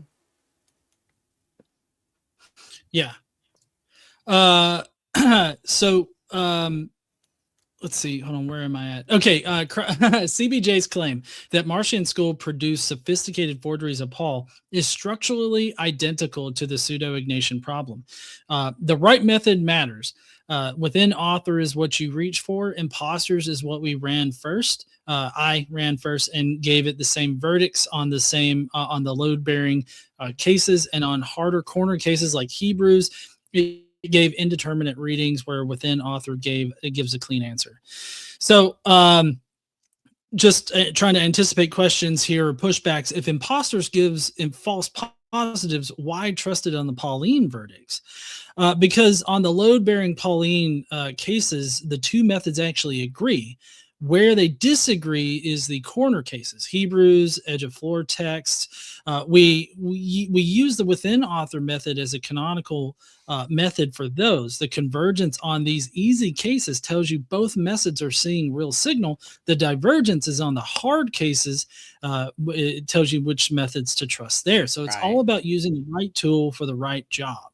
And the within author is able to discriminate at higher fidelity than the imposters is. Yeah, that's amazing. That's a really good thing to point out. Yeah. So we got 9 central claims that are made in chapter 7 and 8 of CBJ. I like how we're an hour and 42 minutes in, and I'm just now getting to the claims. I'm but so none sorry. Of this time none of this time has been wasted. All of that was essential backstory here, and I think people do need to understand that all of that was worth the time. Yeah. So we got 9 claims. I've got one slide for each to examine each one. And for each claim, we put up a canonical hero figure. And so I'm going to walk you through each of those, give you the verdict, and then move on to the next claim. So I can kind of just, revealing it here. We've got 6 that are cleanly refuted. 1 is refuted at a region scale. 1 is mixed. And 1 is refuted as a methodology artifact. So first one, refuted. Marcion's school wrote the Paulines. So this is going to be the same chart that we previously saw of slide 14, the per letter P Paul violins across the 4 independent methods, with Christ for Jesus is predicted 30 to 50% band shaded pink and the 85% Pauline dashed line. So CBJ claims that around 144 CE, Marcion of Sinope and a literary school in Rome composed the 7 their claim is the 7 undisputed Paulines as a coordinated project. On a stylometric, is this Pauline score, the letters should land somewhere between 30 and 50% matching range. It's indistinguishable from the surviving 2nd century writers Justin, Clement, Ignatius, Polycarp. And this is how I tested it. 4 independent methods on the same 7 letters, general imposters with 1,400 bootstrap retests. That's 1,400 retests of the data, not just one. Sliding window of Paul versus school across our 4 largest letters, within author goodness of fit, distance from the Pauline centroid, and the result is 0, big old goose egg of the 1,400 retests in the predicted range. 58 of 58 sliding window positions pick Paul over the school pool, and the Pauline centroid sits where Pauline letters live. Convergence of those 4 methods, one direction. The Marcion school hypothesis at the whole letter level is empirically dead. So people might be wondering, what about Philemon? It looks like it's smeared over there, like it got ran over by a car. That scored 0.346, which is in the pink band, but Philemon is 334 Greek words. The sample size floor that we showed on slide 5 previously, as well as everybody knows, is 2,500 tokens for reliable answers. And it's about 7.5 times longer than Philemon. It's below the floor. Below the floor, the method loses its discriminatory power on any text. And we ran Philemon length slices. We ran Philemon length slices of Romans through the same pipeline and got a similar collapse. So Philemon, the Philemon number is a known small sample behavior. It's not like CBJ confirmation that it is actually there, right? So I should point out though that I've always been curious about Philemon, and I've been convinced by Chrissy Hansen's new book that it is a forgery. That doesn't mean it's a Marcionite forgery. And that isn't her thesis either. But she's got a really good book on this and it covers all the other literature, because a lot of people have argued this. This is not a new novel concept, that Philemon might not be authentic. But it's really hard to tell because it's so divergent from all the other letters. Like, it talks about completely different subjects. It's super short, so it's really hard to tell what's going on there, right? But I did write an article about this, so if people are interested in that, I talk about Philemon and Chrissy Hansen's book and why I'm now convinced that it's probably more likely than not Pauline. So really, we could just go on talking about the 6 authentics, not the 7 authentics. I've always just thrown Philemon on there because it's such a useless letter, and everybody used to agree that it was authentic, so I just threw it in as a 7. I don't think it should be included anymore in the 7. I think you should toss it, really. But you make the point that mathematically we can't tell. Like, it's too vague, too ambiguous a result for any kind of mathematical stylometric solution to this problem. It can only be done with traditional historical analysis. Right. And, I think that even if so what I tested this against was like several different 2nd century Greek authors that could describe the school, right? But if the idea is that the school is somehow representative of Marcion style. If somebody wanted to push back and say, well, maybe just Marcion wrote it, right? I don't. I'm wondering if, like, because we don't have any of Marcion's writings, I would think that I would run this experiment the exact same way. That we would want to sample, multiple different second century Greek writers around the same time and see which ones land. And it never lands on any of the second century writers. Well, another way to, I mean, this, I don't want to give you more work that you don't need, but if the argument is, and this would be at least a plausible hypothesis to test, that let's say, let's talk about Philemon by itself. If it is more in a second century style of Greek versus a first century style of Greek, you don't really need to limit yourself to Christian authors. You could actually look and see, is there a stylistic difference between first century Greek authors and second century Greek authors aggregated together? Like, is there some sort of shift in style, but treat them all as one author, like everybody in one century and everybody as one author? Is there a statistically significant change in Greek that could characterize a century? I don't think the answer is yes. But if the argument is that the answer is yes, like if they're saying this, we can prove this is second century Greek, therefore it's a second century forgery, then it should come out that there is an actual difference between first and second century Greek, even if it's hard to find. It takes this complex method. But if you could do that, then you could test Philemon against these two registers of all first century Greek and all second century Greek and see where it lands by century. I don't think that this would work ultimately, but it is what you would have to do to complete the argument, if that was the argument. If your argument was that Philemon sounds more second century than first century, then it should be all Greek that matters, not just Christian Greek. I mean, Christian Greek matters, but in its own way. But you've done that, and you've found like no significant result. So is there a result if you did all Greek by century? I think that's too much work for too little result. But that's an advice for anyone out there who wants to try and make this argument. And if I can add to that, I know how to actually do that because it's very similar to what I tried doing with Hebrew. The strategy I took, which is computationally expensive, is basically, if you know the date of a text, what I tried to do was based on what other people tried to do with a bunch of newspapers from England and trying to look at how the discussion of railroads changed from decade to decade. And so they took a bunch of newspaper clippings from a given decade and fed it to a model called Word2Vec.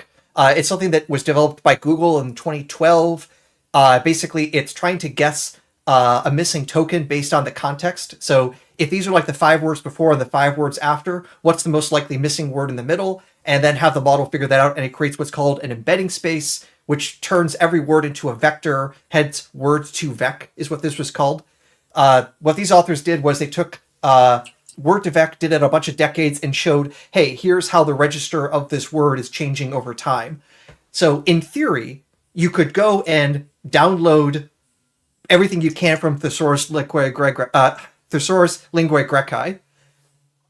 pass it in knowing the dates of those things, and then seeing, hey, do any of these words change over time, and see that kind of effect. This will be very, very, very computationally expensive. So John, if you want to warm your house over the winter with your computer, this would be the way to do it. I have to reminisce a little bit here. Like I didn't realize, and I'm kind of at the nexus of all this.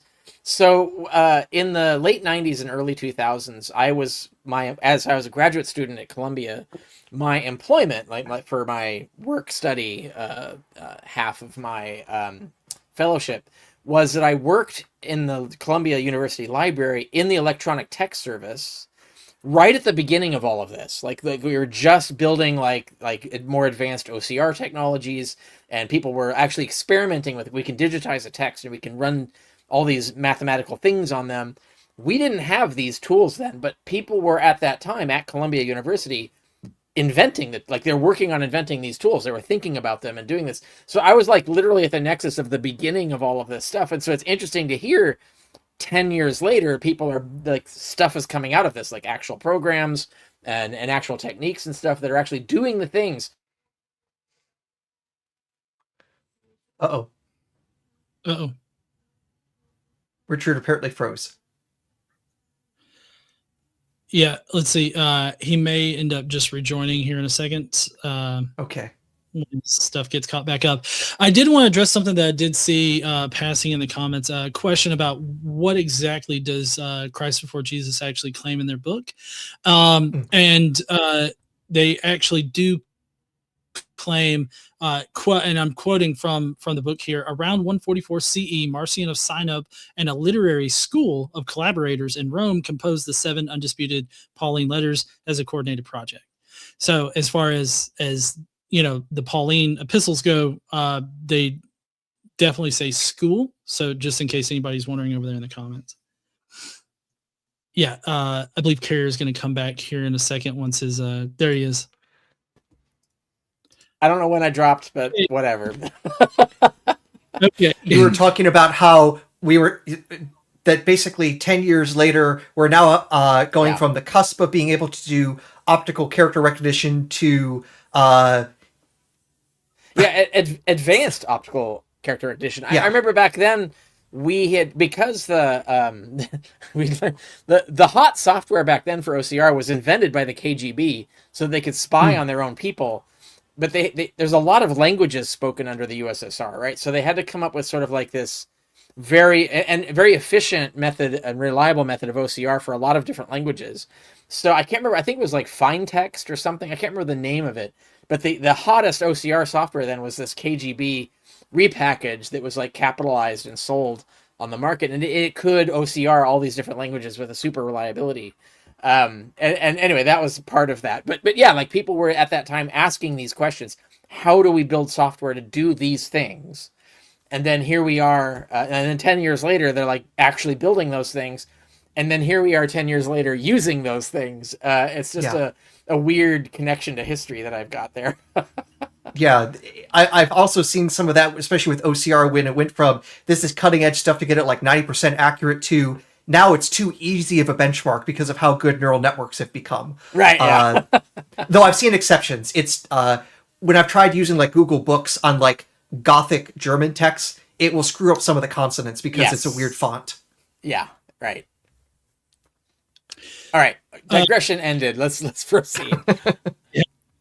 So as far as Paul's letters that we have and the load-bearing claim of, around 144 CE, Marcion of Sinope and a literary school composed, these Paulines or were responsible for them in whatever kind of fashion, seems to be robustly, refuted in this particular sense, because we've got 4 different converging lines of evidence that show that that's just simply not the case.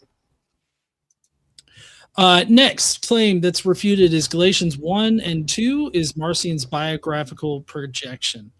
So each row on this is a chapter section of the Pauline letter, including Galatians 1 to 2, Marcion accused projection, Galatians 3 through 6, the rest of the letter, and the Romans sections. Each violin is is a spread of 200 within letter bootstrap tests. That's retests with replacement and everything under general imposters. The pink band is CBJ's predicted range, and the dash line at 085 is the Pauline norm.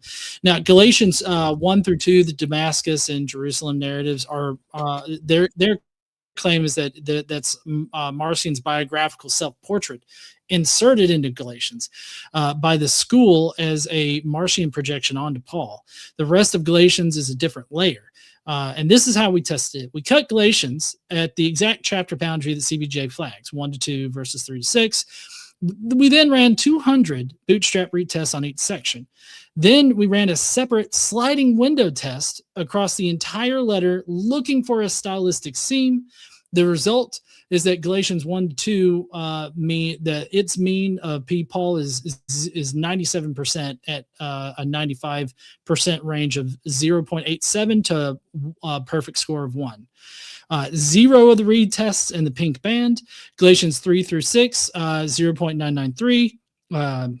99%. Similar story. There's no seam in the sliding window. Galatians 1 to 2 is marginally lower than 3 to 6. that 97% versus the 99% difference is a real signal. But the test for is this section Pauline is whether the score lands in the Pauline range. It does. CBJ flagged a real internal heterogeneity inside Galatians and read it as Marcion school. The data says marginally lower, but still firmly Pauline. It's a real signal with a wrong attribution here.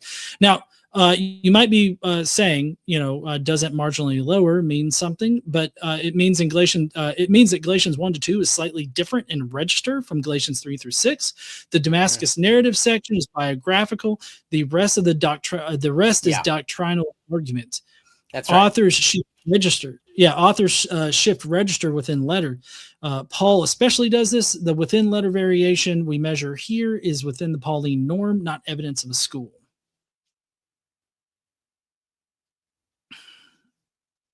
So I feel robustly tested here in multiple ways. Yeah. Claim 3, also refuted. Sorry, I didn't want to cut anybody. Did Rick or Aaron, did you have anything to say about the last thing? No, we're good. No? All right. So claim 3 is refuted too. Romans 9-11 is a separate authorship community.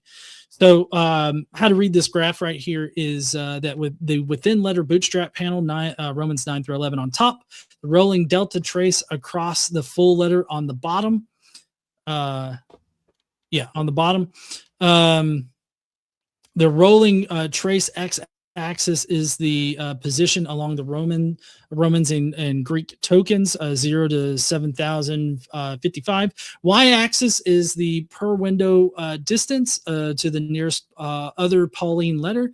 The chapters 9-11 region is roughly 3,500 to 4,500 tokens. Now, CBJ claims that Romans 9-11 is the Israel discourse was written by a different hand than the rest of the letter. CBJ frames this as a separate authorship community inserted by the school.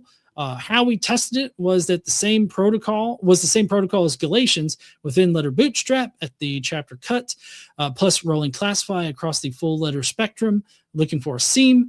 The result was that Romans 9-11, the mean probability that it's Paul is 0.847. At the 95% range, it's 60% to 100%, but 0 of the 200 retests in the pink band we're in the pink band. The rolling classify 19 of 19 sliding 2,500 token windows pick Paul. So there's no dip at the chapters 9-11 region. There's no stylistic seam at the chapter 8, chapter 9 boundary. There's no second seam at the chapter 11 to chapter 12 boundary. The Israel discourse reads as Paul, the author, working in a different rhetorical mode within his own letter. The same pattern as Galatians. Marginal internal heterogeneity that CBJ correctly noticed, but it was attributing it in a wrong sense. This is an example. Romans 9-11 is very Septuagint heavy. So there's a lot of quotations in the Septuagint. So that's why I'm wondering what happens when you remove the quotes. Does even this go away, right? The other thing I've just side note that I find interesting is that Romans 9-11 is one of the most pro-Jewish passages, sections that we have. And the reason I mention this is I'm actually shopping a book now on not mathematical but traditional stylometric analysis of 1 Thessalonians 2. So I'm doing some Bayesian work on the interpolation in there. But and one of the things is that like the differences between the sort of harshly anti-Semitic content of the interpolation in 1 Thessalonians 2 and Paul's actual discussions of the Jews, like in Romans 9-11, which is much more qualified, much more careful, much more like inclusive, etc. Even despite the inclusion of criticism and so on. So that it's kind of odd that they would attribute Romans 9-11 to Marcion and his school when they're supposed to be the most anti-Jewish of the Christian sects, when they're actually supposedly now creating a more pro-Jewish Paul, which is kind of weird. I hadn't even thought of that until just now when you were pointing it out. But anyway, in terms of the mathematics, I think I would be curious to know what happens when you subtract the Septuagint from these passages. I have to reiterate, Yeah. what Richard is saying is right on, and is a similar thing as well with the reconstruction of Marcion's Evangelion. That all the reconstructions I've looked at include a bunch of like quotes and positive quotes from the Old Testament.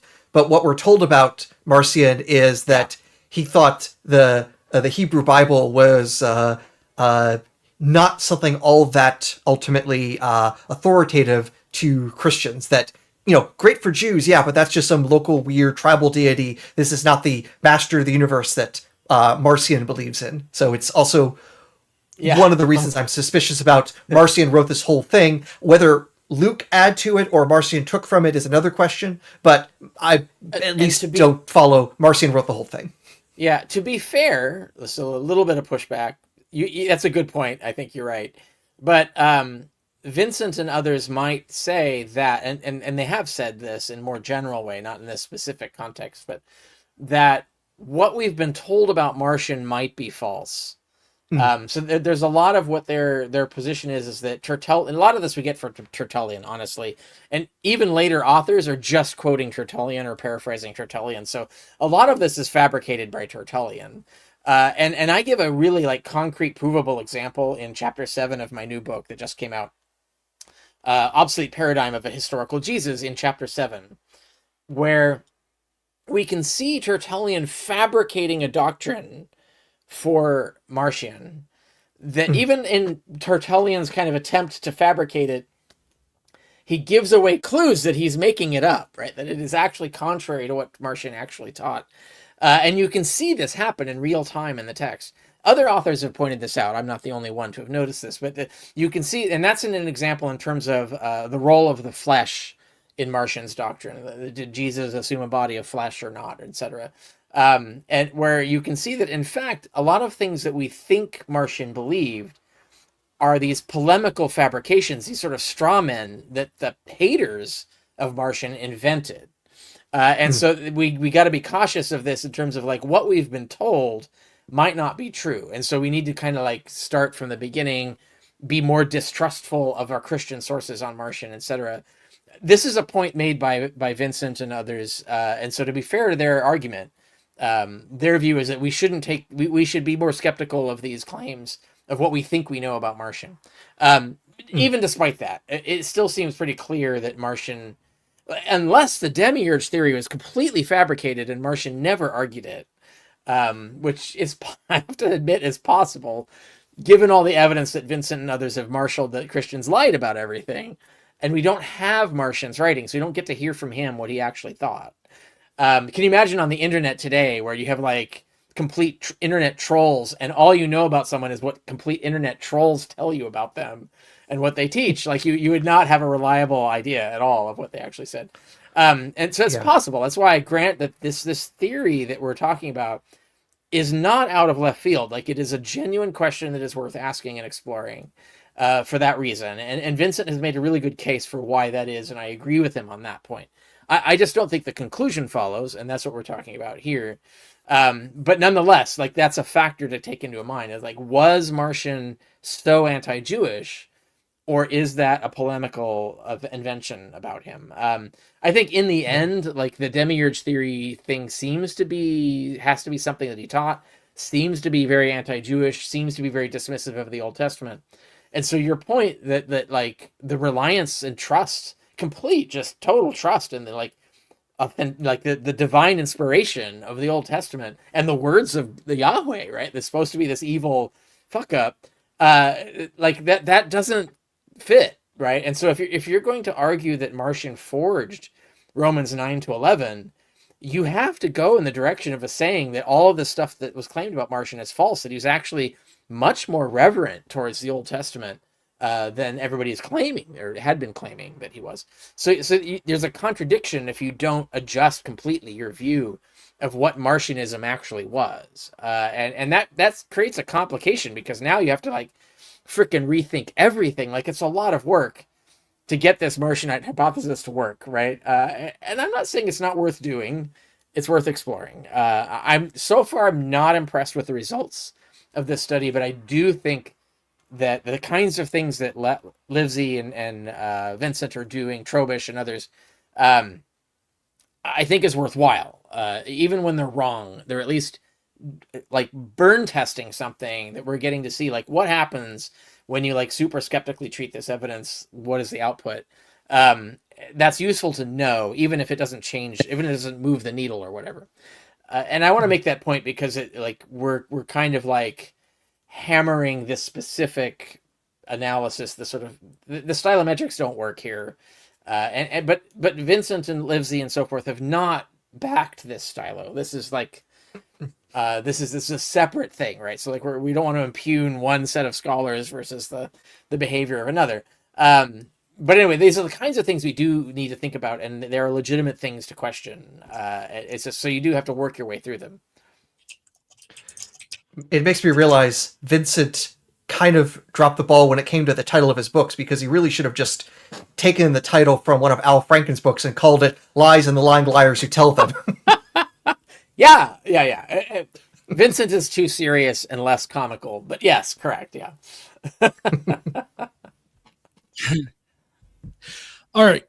So there is I did want to anticipate something here, and somebody might point out the 84% being lower than other Pauline numbers, and thinking like, well, that should count for something. And it does count, but it counts as Romans 9:11 being the most stylistically distinctive section of Romans, and it doesn't count as a different author. The 30 to 50% prediction for a school hand is the falsifiable claim there. 84% is not in that range, so 0 of the 200 tests, 200 retests touch that range there. Next claim, we're almost halfway through. Holy shnikes. Yeah. So claim 4, refuted at a region scale, Tertullian style anti-Marcion editing. So how to read this this graph that's here on the screen. Each dot is one of 45 sliding 2,500 token windows. The x-axis is the score margin between the Paul class and the anti-Marcion class. The positive values means that it reads like Paul. The shaded oxblood region on the very left-hand part, that small sliver over there that's not even touched by any of the dots, that's where CBJ's hypothesis predicts at least some of the windows should land. Both arms, symmetric and full balance reference pools, are plotted. So the claim here is that 2nd century proto-Orthodox editors, Tertullian especially, inserted anti-Marcion polemic into Paul's letters to make them more Orthodox friendly. The only specific verse named is Galatians 1:19. The broader region claim is left vague. How I tested it. I slid a 2,500 token magnifying glass across the 3 big Paulines, Romans, 1 Corinthians, and 2 Corinthians, in 250 token steps. At every position we asked, I asked, does this region read more like Paul or more like the most prolific surviving Greek anti-Marcion writer, Epiphanius' Panarion, 42? Panarion. Is that how you say it? I'm not sure. It's Pan, Panarion. Oh, the Panarion? Sorry, you're there. Panarion, yeah. Sorry, Rick, you're muted. Shit, sorry about that. Panarion, yeah. Okay. It means universal Panarion. cure. It's his book, The Cure for All Heresies. Panarion. Okay. Written specifically to refute Marcion. The result was 45 of 45 windows read as Pauline, 0 of 45 read as our anti-Marcion, and the closest to the line window was at the 2,500 words of Romans, and even that was firmly Pauline. So Tertullian wrote in Latin specifically. So you're maybe curious as to why we're using Epiphanius. But that's because we can't compare Latin and Greek styles directly without confounding author and translator. So Epiphanius is the closest available stand-in. Now, Epiphanius is a 4th century Greek, explicitly anti-Marcion, large surviving corpus. Any anti-Marcion editorial layer in Greek would share some function word pattern with Epiphanius. None of the 45 windows even approaches it. So the Galatians 1:19 verse level claim about the 30 Greek words is too small to test specifically, but claim 4 can be refuted at a larger region scale. Stylometry wouldn't be able to actually detect a 30 word section, which I'm kind of curious. Would that be a fair assessment there, Dr. Adair, that stylometry does have its limits, and the limits are entirely like how much is token based do you have to really detect a signal from? It in general with statistics, the more data you have, the more confident you can have in your results, the less likely it's to have fluctuations, and the smaller it is, the more likely you're going to have fluctuations, and the bigger those fluctuations can be. So yeah, once you go down too small, you can expect to be measuring noise rather than signal. And of course, if you only grab the things that you like from all that noise, you will drive yourself insane. But also, like, it requires, like, the smaller the chunks you're looking at, it requires a higher divergence to be visible, right? Otherwise, like you said, it's just noise. But to really tease out like a real signal, if there's a huge divergence, it will show up. But it has to be huge. It can't be small. And I know I've seen some of your, like, there's stuff that you've produced that's going to be published in future where you're working with really small chunks. I'm impressed at the kind of results you get. Yeah. Where you get these spikes, but I think it's because there has to be like this really extreme divergence, in authenticity, essentially, not a clever forger trying really hard to sound like someone. And then, like, if it's not that, then you get a big signal, and therefore you can see it with small chunks. But normally you can't if they're trying really hard to sound like someone. For my case, the only reason I'm having success is, one, I have a gargantuan data set to initially train on, like literally on the orders of 1 million tokens. We have nothing like that for Paul, unless he wrote a gargantuan library and we just haven't dug it up yet. Right. Yeah. And also, I have directionality, so that way any fluctuation doesn't matter. It has to be a fluctuation in style in a certain direction to indicate who would be likely forging. Because just any divergence, there could be 100 reasons for that, but divergence in a direction that's identified as another author, that's when it's more telling. So that's another issue. Yeah, that's a key when you have the suspect author and a lot of words of them. That is a much better situation to be in mathematically than when you don't. And so, like with Marcion, we don't have that. So that inherently limits what we can do in terms of, if our accusation is that Marcion or very Marcion sounding people forged a thing, we don't have a base text to even know what that means. Like, what does sounding like Marcion even mean? We don't have that. But if you're like, it sounds like Josephus, well, we got a ton of data for that, right? Like, we know what it sounds. We know we have a lot of data to determine what it sounds like to be sounding like Josephus.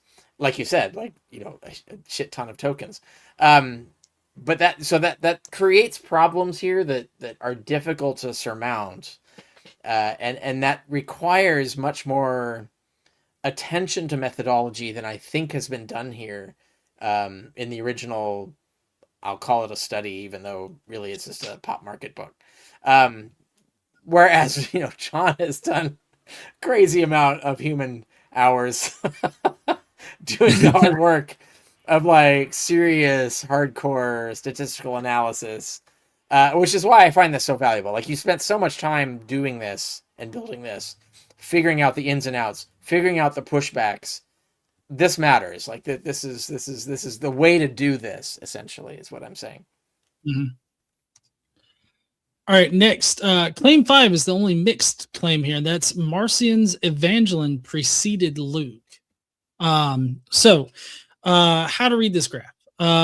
We've got 4 sub panels here showing the 4 sub axes of CBJ's claim. The top left is Luke 1 through 4 and 24 versus Luke 5 through 23. Structural separability. Top right is priority direction, Marcion first, then Luke first.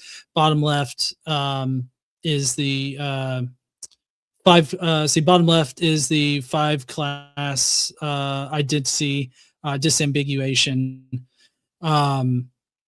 And then there's a I'm supposed to have a Polycarp battery. I'm wondering if maybe I put the wrong one up here. Mixed verdict. Nope, this one should be it. Anyways, so this is the only mixed verdict that we have, and it's got a bunch of moving parts here. So CBJ claims that Marcion personally wrote a gospel, the Evangelion, that predates canonical Luke. The Acts editor turned the Evangelion into Luke by adding a birth narrative, chapters 1 through 4, and a resurrection chapter in 24. In chapter 9 of CBJ, which this is outside the methodology and everything, but this is something that they do claim is based on their data, further named Polycarp or Irenaeus as a specific person who did the Acts editing. Four sub findings and 4 directions. One structural prediction confirmed that Luke 1 through 4 plus Luke 24 are stylistically separable from Luke 5 through 23, which, correct me if I'm wrong, but I believe that's a known thing in New Testament scholarship. Is that right, Dr. Carrier? I mean, I guess certainly the front end of that is known. So that the first 4 chapters of Luke are weird in some way. There's a divergence in explaining the weirdness. So that what we have here is they're cherry picking a hypothesis to explain the weirdness and running with it, but that doesn't really resolve the question of, is that the correct hypothesis for it? Right. Versus 24, I don't know. I don't really know.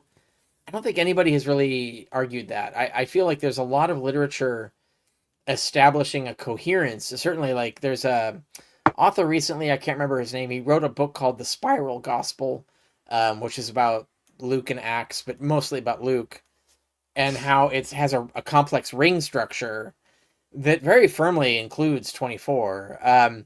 Although the connection does go back to, I think, Luke 4 or Luke 5. I can't remember where the ring is. So that leaves open the possibility that someone layered these things on. But the question for them, the problem I had, and I noted this when you first showed me this stuff, is that all the reconstructions of Marcion show a lot of Luke 24 is in Marcion. So I don't really understand the theory. Like, what are they even arguing has been added? Like, they can't say the whole chapter has been added. So they must be saying, like, a whole bunch of stuff to the chapter has been added. But that becomes complicated because how much, and we don't have, like, concrete evidence of what was left out. This is the other thing, is just because the reconstructions show a certain amount of Luke 24 was in Marcion, the authors who are doing these reconstructions are not saying that the rest of Luke 24 wasn't in Marcion. They're saying that we don't have any data on whether that was or not. Like, there's a very important distinction there between whether it was there or not.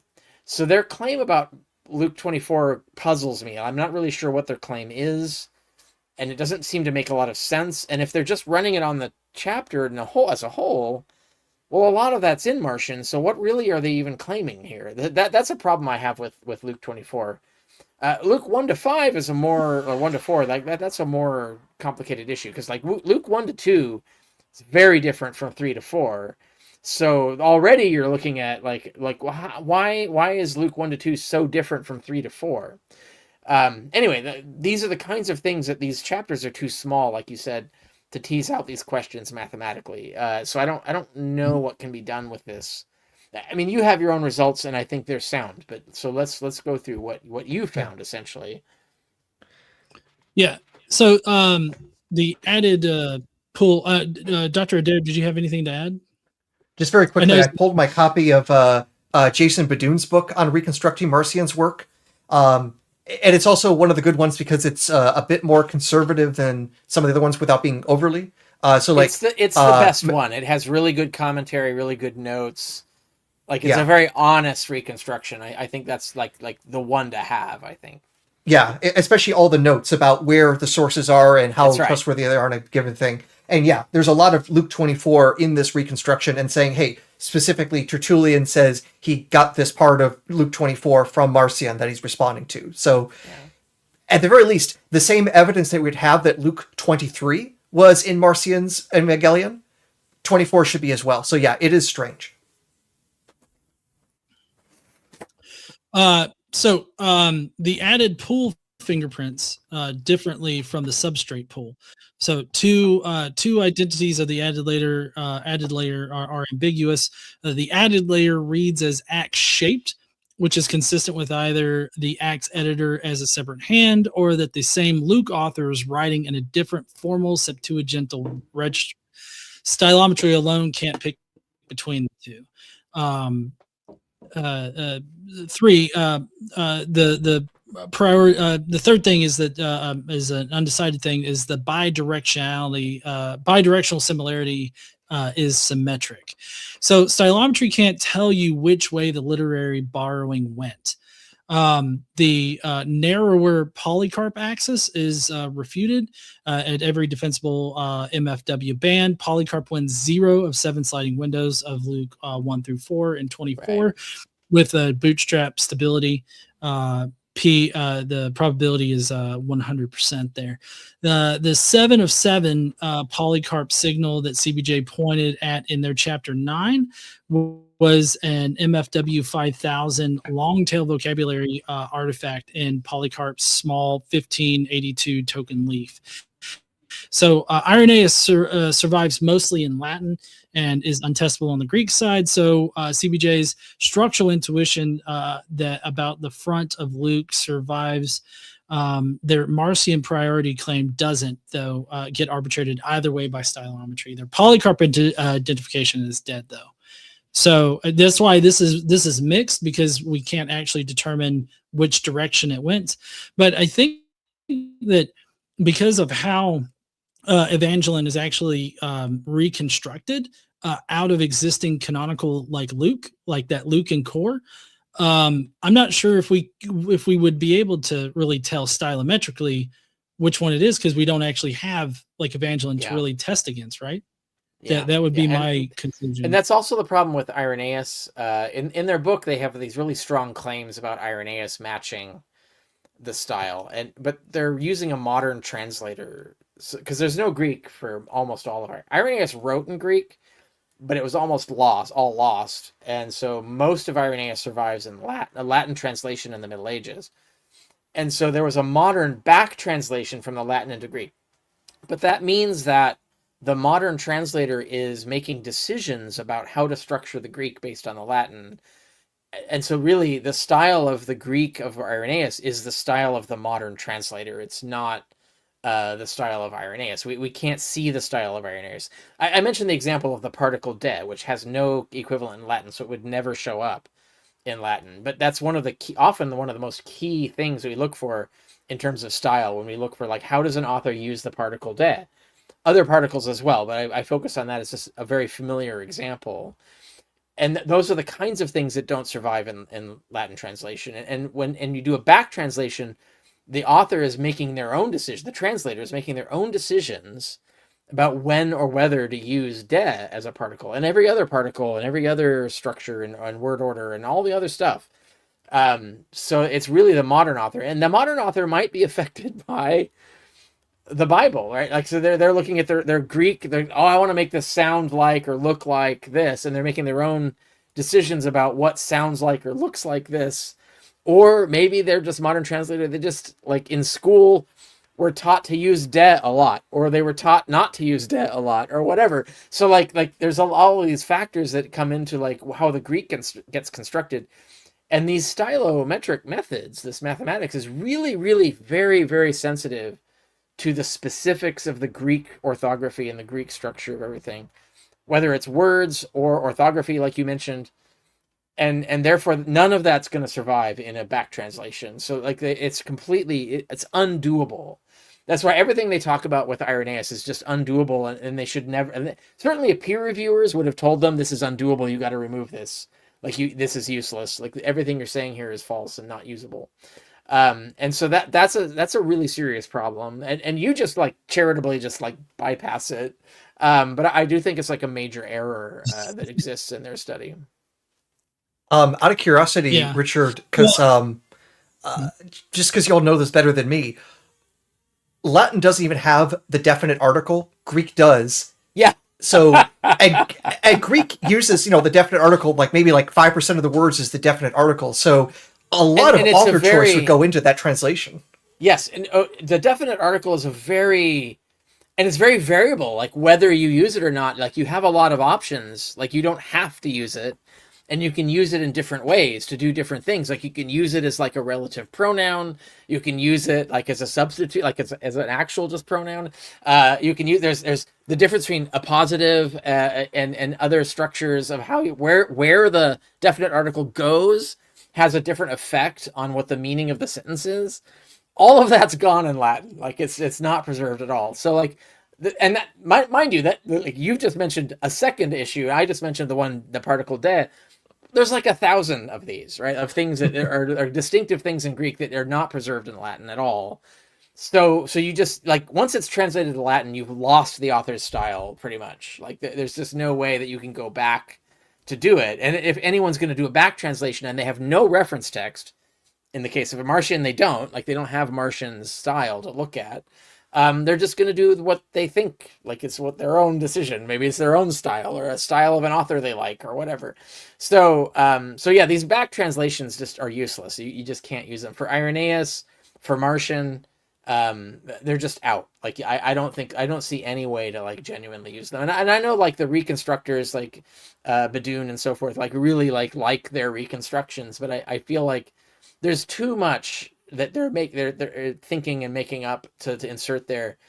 There's too much that it can't be done. Like they just can't mystically see how Marcion would construct a sentence in Greek. There's just no way to do it. They have no reference text. It's impossible. So as brilliant as their work is in terms of these reconstructions, I think there needs to be a deep skepticism. And certainly it's useless for stylometric, like mathematical statistical stuff. You just can't do it. But we'll get, I guess maybe we'll get to that later. But anyway, that is a big problem. And you're right to bring that up. Like the definite article is a classic example of this. Yeah, so people might be wondering why to call this mixed, right? If Polycarp is a dead conclusion and we can't come to a decision on priority, but that's because the structural separability of Luke 1-4 and 24 from Luke 5-23 is a real signal that we can confirm at sample size respectful resolution. But and so CBJ did notice something genuine there. It's just the inference that they drew from it. Marcion being first, Polycarp as an editor, are separately wrong, or it's unresolvable. Like we can't falsify it, but we also can't prove that it's true. Calling it mixed is at least honest. Although I do think that the evidence leans heavily on Luke coming first, and then Marcion being derived off that. But for audience who don't know, Marcion did cut chapters 1 and 2. He kept some of chapter 3 and some of chapter 4 and 5. So like there's a big difference between him just cutting whole chapters and are having evidence that he used pieces of these other chapters, like 3 and 4 and 5. And we don't have any conclusive evidence of what he didn't use in 3, 4, and 5. He might have used like almost all of it. We know the only reason we know 3 is missing some stuff is because I think Tertullian tells us that he launches right like halfway through chapter 3 and says this stuff. And I think, I can't remember if he excludes the genealogy, maybe he does. But like we have some evidence of what wasn't there, but we don't have a comprehensive account of what he didn't use, because Tertullian's kind of happenstancy discussing the text. He's not meticulously telling us, well, this section was missing and this section was there. We don't have that kind of data. And so that is kind of a problem when you're looking at 1-5, like 1-2, yeah, all gone. But 3-5, there's a lot of stuff, just like with chapter 24, there's a lot of stuff that Marcion is using. We don't know how much he's using and not using. We have some evidence of what he's not using, but not all of it. And so, yeah, that becomes a problem where I think it's incorrect to like do 1-5 as if a unit. Like you could do 1-2, that would make sense. But you've got to kind of include 3-5 because Marcion used some of it. So anyway, this is it's really vexing, and there's a lot of this is not an easy thing to tease out, but there is a huge difference between chapters 1-2 and 3-5 with respect to their hypothesis. And I think they kind of just slide right over it. They don't really deal with this issue the way they ought to. Yeah. And at least chapters 1 and 2 of Luke have been identified by many other scholars to say it looks a little bit odd compared to the rest. So at least that's not out of the ballpark of possibilities. Yeah, yeah, and I mean, also there's a lot of different theories of that. Like, one is that there's a lot of material in there. First of all, it has this. It's the story. A lot of it is the story of John the Baptist, and a lot of it has the story of Jesus being parallel to the story of John the Baptist. So, for example, one theory is that Luke is at this point using a source about John the Baptist and then integrating material about Jesus that is emulating that source, right? So like he's doing something. That's why it looks so different in chapters 1 to 2, is because Luke he's using a different source. He's doing a different thing to sort of create the nativity narrative. But there's a lot of evidence that Luke is making deliberate decisions about how to rewrite the nativity in Matthew. Now, granted, this is when we get to the Marcion-priority thing. Maybe someone after Marcion is constructing chapters 1 to 2, and they are the ones who are rewriting the narrative in Matthew. But of course, then you get into the theory, like, they're supposed to be also forging Matthew. Like, this doesn't make a lot of sense because Luke is writing his nativity specifically to refute Matthew. Like, these are not coherent authors. These are authors at loggerheads. So what's going on there, right? Like, it's very difficult to explain why these gospels show up after Luke. Now, also, I should point out that I think it's one of my Livesey articles, I think, maybe in the Vincent article, I can't remember which article, but I talk about the fact that Vincent says that Marcion claims that there were no gospels before him, or doesn't claim there were gospels before him. And he cites a passage where I'm pretty sure, like, unless I'm being gaslit, I don't know, I'm pretty sure, like, Marcion is admitting that these other gospels exist, so that he is admitting that there are other gospels before he produced his own. And so this is another example of where two people are looking at the exact same text and seeing a completely opposite thing. And so, like, that requires, like, you know, some sort of, like, validation check. Like, which one of us is reading the text correctly? I don't know. It seems obvious to me that Marcion is just admitting that there are other gospels before the one that he has. And he's using a different polemic to argue why you should ignore them, which is admitting that they exist, right? Whereas Vincent cites the same passage as saying that those gospels don't exist, which is not what I'm seeing in the text. So there are complicated issues here to deal with, fully apart from the stylometrics that we're dealing with here today. Mm-hmm. It definitely is. Okay, so next claim. Claim 6 is refuted as an artifact. Chapter segmented dendrograms reveal authorship. We've already looked at this this pipeline calibration image before, so I won't go through and re-explain it. But the chapter segmented dendrograms don't reveal authorship. It actually just it can reveal any number of things: genre, register. If you were to correctly do it, I guess maybe you could reveal some authorship, but at the chapter level, at the 372 words average, which range, it has a range, but at that low of a word count, you can't get reliable, at least as we've shown in our calibration stuff at the very beginning of the show. And right now, it's very obvious that this particular claim is refuted at the methodological level because they separated the NT books and read the resulting dendrograms as authorial structure. The clusters that cross book boundaries are taken as evidence of shared authorship, but the clusters split at book are taken as evidence of multi-author composition. The whole inferential machinery of CBJ rests on this move. The triptych here demonstrates the methodology is artifact only at chapter scale. So the same pipeline, 100% authorial recovery in Latin, novel size inputs, 96% at English, and then the 96 number is what CBJ uses themselves and quote as evidence that their pipeline works.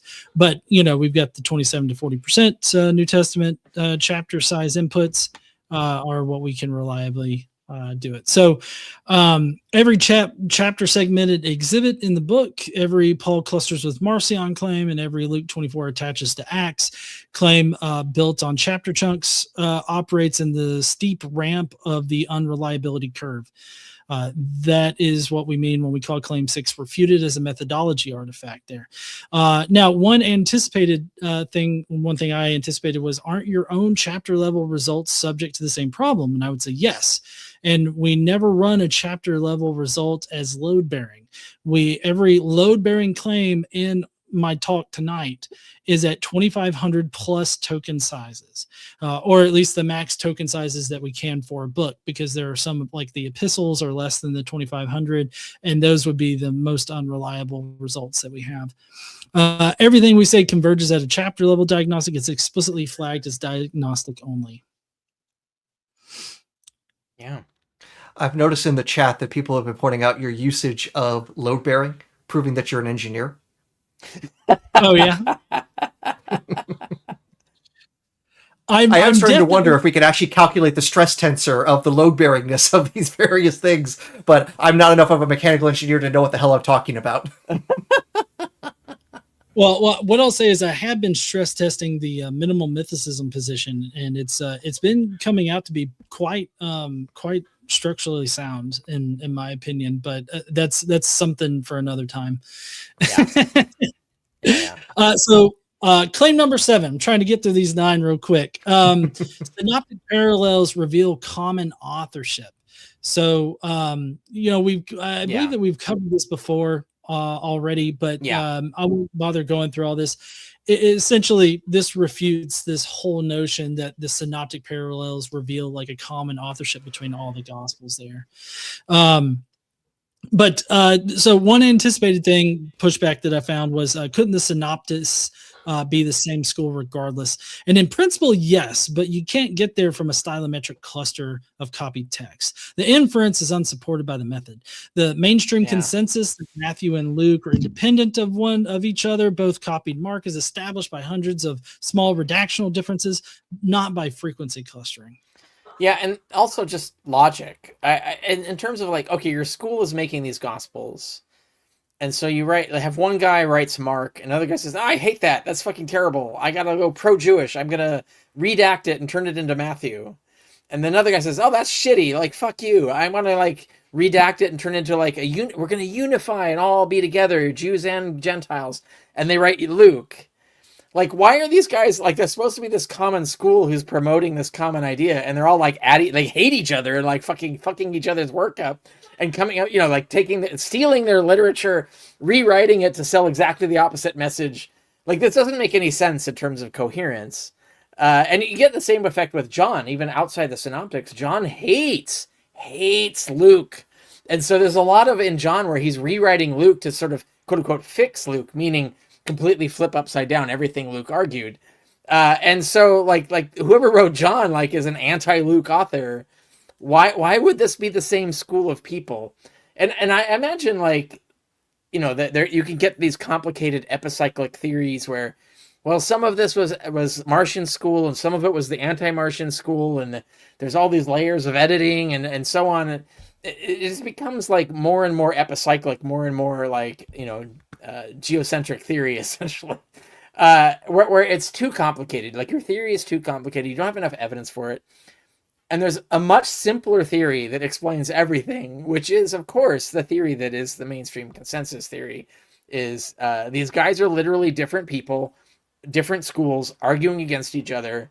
And when our canon, the sort of anti-Marcionite canon, came together, they were picking stuff that already existed in circulation that worked to show that Marcion's version of things was not the definitive version of things, and that would get the most schools in their camp, right? So like they get the most people on your side against Marcion, so you could win the propaganda war. So you're going to go to these churches and say, what's your favorite gospel? You guys hate Marcion, right? Yes, we hate Marcion. What's your favorite gospel? Okay, we're going to put it in this anti-Marcionite thing. And then we'll just sort of like smooth it over with apologetics after, right? That's a much easier theory to explain how we ended up with what we got. Whereas this sort of convoluted, why are the Marcionite school is supposed to be unified, arguing against each other? Why are some of them pro-Jewish and some of them anti-Jewish? Like, it doesn't make any sense, right? And so that's the kind of thing that's going on here in terms of that. But if you do say, like, for example, that all the other gospels are reactions, why are the anti-Marcionites getting Torah observant Jewish scholars to write a gospel and including it to refute Marcion? Like, aren't they also against the Judaizing of the religion? So you have to come up with this sort of really convoluted theory as to what even the motives were of the anti-Marcionites. It's difficult to like prove this. It's all possible. This is the other thing. It's like, yeah, sure, it's possible, but like, how are you going to argue this theory? And I think like the answer to that is, oh, we're going to do this fancy stylometrics that will prove it. But what you're showing is that it doesn't, right? Like it doesn't work. Like there's no, this is not the way to prove that convoluted theory of the production of our New Testament. Anyway, I just wanted to like comment on that before we proceed to the next thing. Right.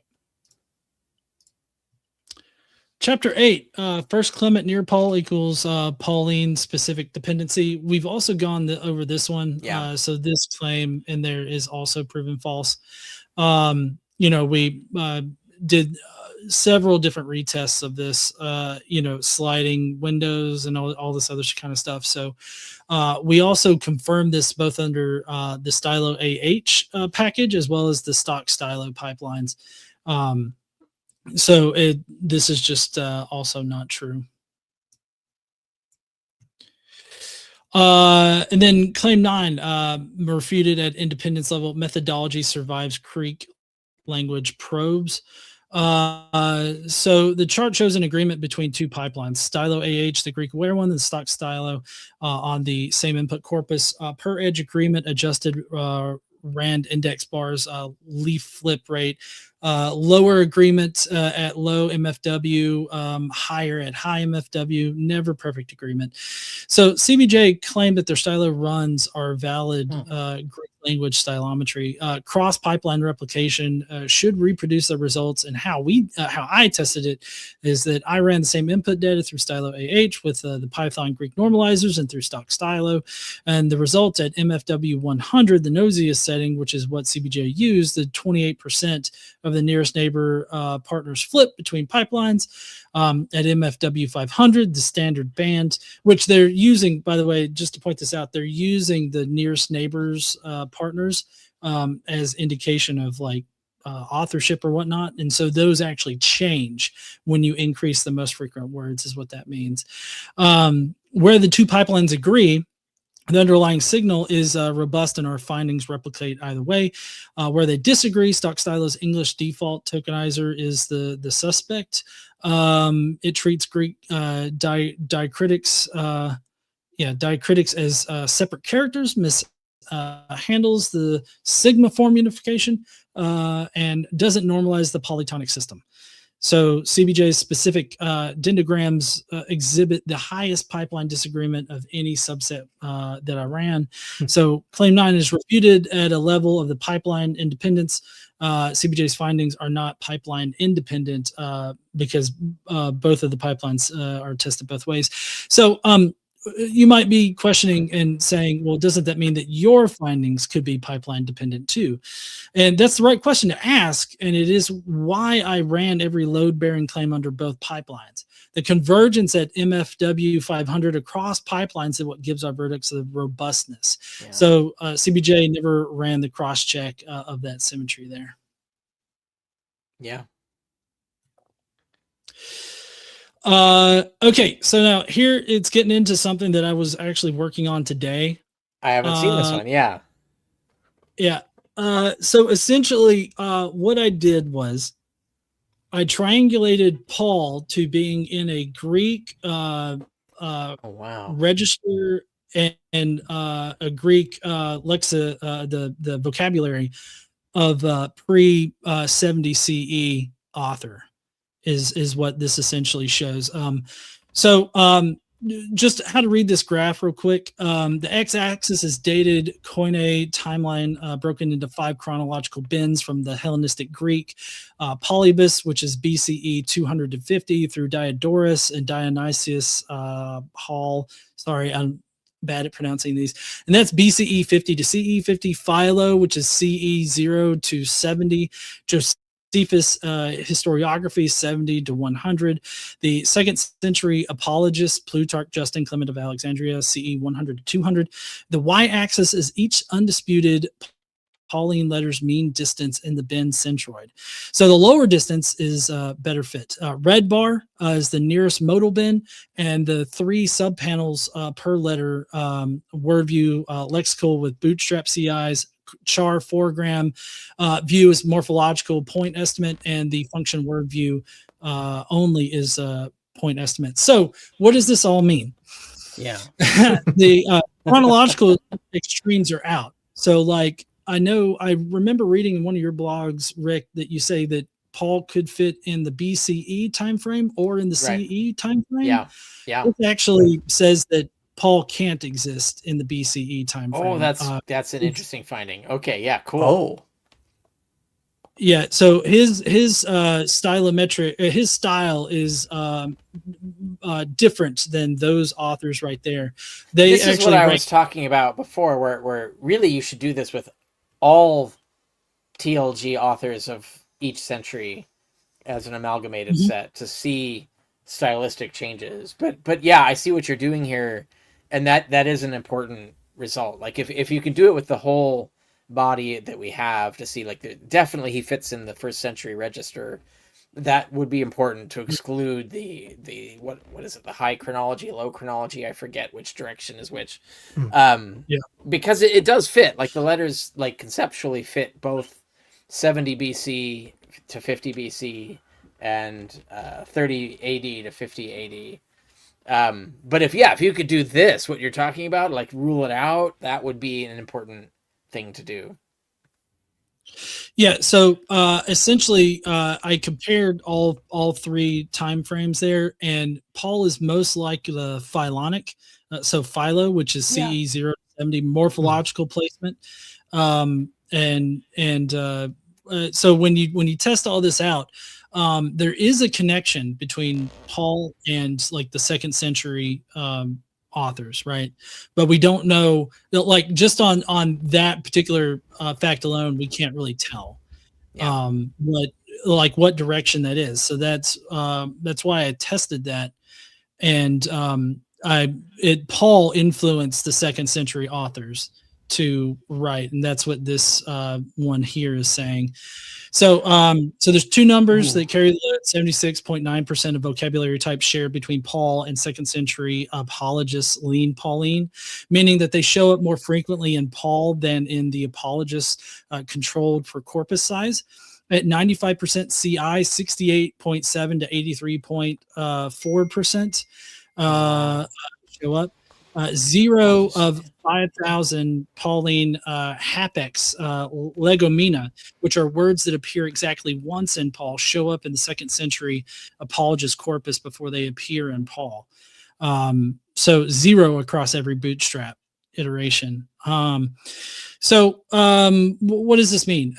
If 2nd century writers composed the Paulines, you'd expect the vocabulary asymmetry to run 2nd century leaning, but it actually runs Pauline leaning at 76.9% with a CI that doesn't touch the 50-50 line.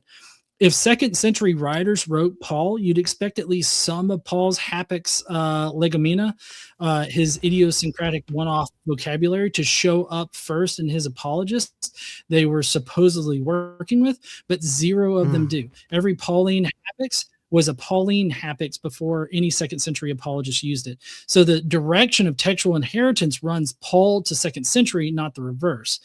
This is exactly the asymmetry you'd expect if Paul is a 1st century author whose vocabulary was later picked up by his readers. It is the opposite of the asymmetry CBJ's hypothesis predicts. So when you correctly test for it, you get that Paul is in the 1st century and that Paul influenced the 2nd century authors. And so both of those tests combined actually constrict our time frame for Paul to be between 0 and 70, as opposed to like 0 and 200. So adding this hapex test onto that is what gets us that 0 to 70. Yeah, hapax legomena is what you're talking about. That's no, that's a really interesting way to do this. And yeah, it corroborates everything else. That's the other thing, is like the conjunction of the results is key here. Like, you're doing each test by itself might not be decisive, but when they all agree, it's really hard to argue against it. Yeah. I'm also thinking of one other thing we could add to this, because just after the time of Paul is like when like supposedly like the second sophistic takes off, and there's a lot of mimicry of Attic style Greek, and I bet a character 4-gram or 5-gram might be able to pick up and distinguish, oh, here are like the 2nd, 3rd century authors that are mimicking Athenian writing style, and that might also give a temporal thing, and we can look back at Paul and say, hey, he's not even trying to be a second sophistic kind of guy, which might be another indicator. Yeah, absolutely. Second sophistic style is a very distinctive style. It's been identified non-mathematically, but so it's that obvious that you don't even need statistics to see it. Yeah, that runs Nero basically to early 3rd century. Yeah, so if there's a lack of second sophistic styling in Paul, that's not definitive, but it definitely means the person was not trying to follow. Yeah, it's and that would even make that would potentially even make it pre-Neronian, which would really guarantee this is not 2nd century. And it's worth pointing out that ancient forgers were not this sophisticated. Like, they didn't know about this stuff. Like, they didn't know, like, oh, we got to sound like a early 1st century style of Greek. Nor would they even have been able to figure out what that was, really, right? Like, it was easy to like figure out, like, what does it take to sound like a particular author, because they were specifically taught in schools to do that. But like you noted, like that picks up obvious vocabulary stuff. It does not pick up this sort of subliminal statistical stuff that they can't see. Like, it's not cognitively visible to people, which is what you're measuring here. And so, like I think that makes it a pretty good test, especially if it's corroborated by alternative methods. If you're getting the same result by different routes, the probability of that by accident starts to get small, right? Mm-hmm.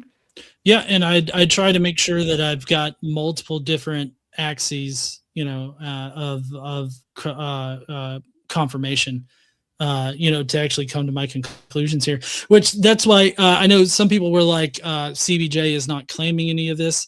I know that they're not claiming any of this necessarily. That's why at the top, like if you look here, this is claim 9 refuted, right there. These are extra things that I did because I was curious if I could actually try and Paul to the 1st century. So I do have one worry for you, John. This can't be a single paper. If you want to publish this, you're going to have like some sort of sample paper, and then tell like Moore Sybeck, hey, I'm writing a whole book. Watch out. Get ready. I already told John that this needs to be broken up into multiple papers, for sure. But there's definitely enough material for a good series to come out of this. Like, I think it can be done. Yeah.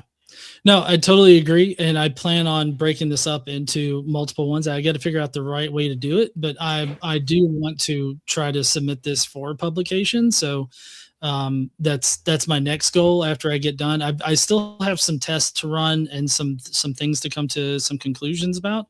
But these are like, I feel like these are pretty, like a lot of the claims that are made, not only by CBJ, Christ before Jesus, Jaron and Matthew, but also, like I believe Rick said at the very beginning of this, people outside of, that Vincent and others that are claiming Marcionite priority. So this adds to that. And I want to, like, regarding the commenter who said they're not claiming any of this, I want to make clear that what you're doing is different from the stuff that I was saying earlier, right? So, like, you're specifically addressing their specific claims and showing, like, does this test out? And the answer is no. I've expressed my own, like, speculations of there's a variety of different models, etc. I'm not imputing any of that to them necessarily.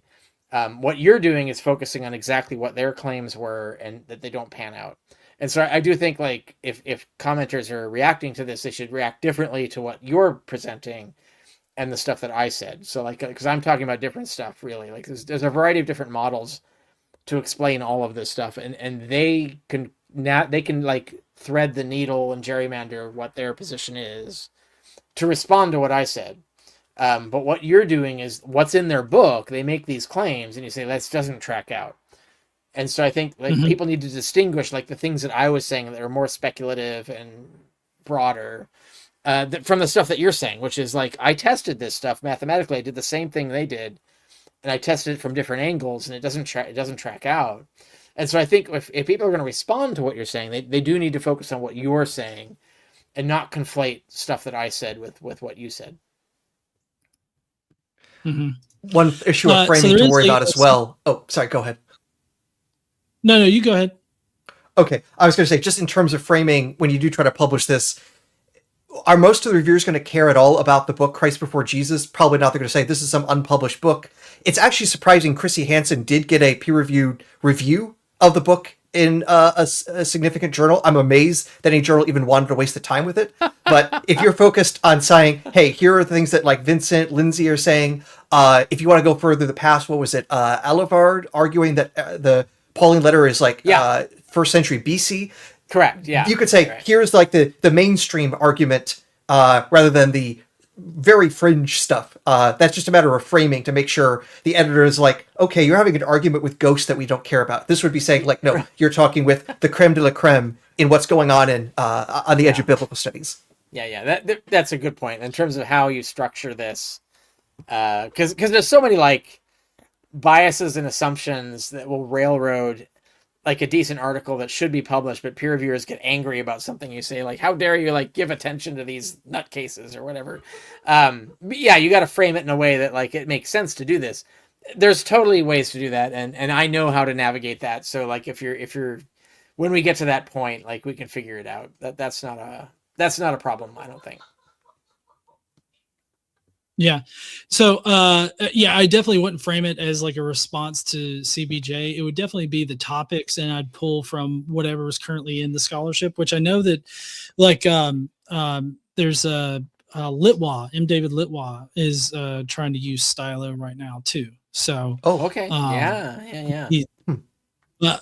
From what I've heard, he's in communication with Christ Before Jesus, Jaron, I believe. So, if he is, I'm worried about his analysis. I hope that he uses it correctly.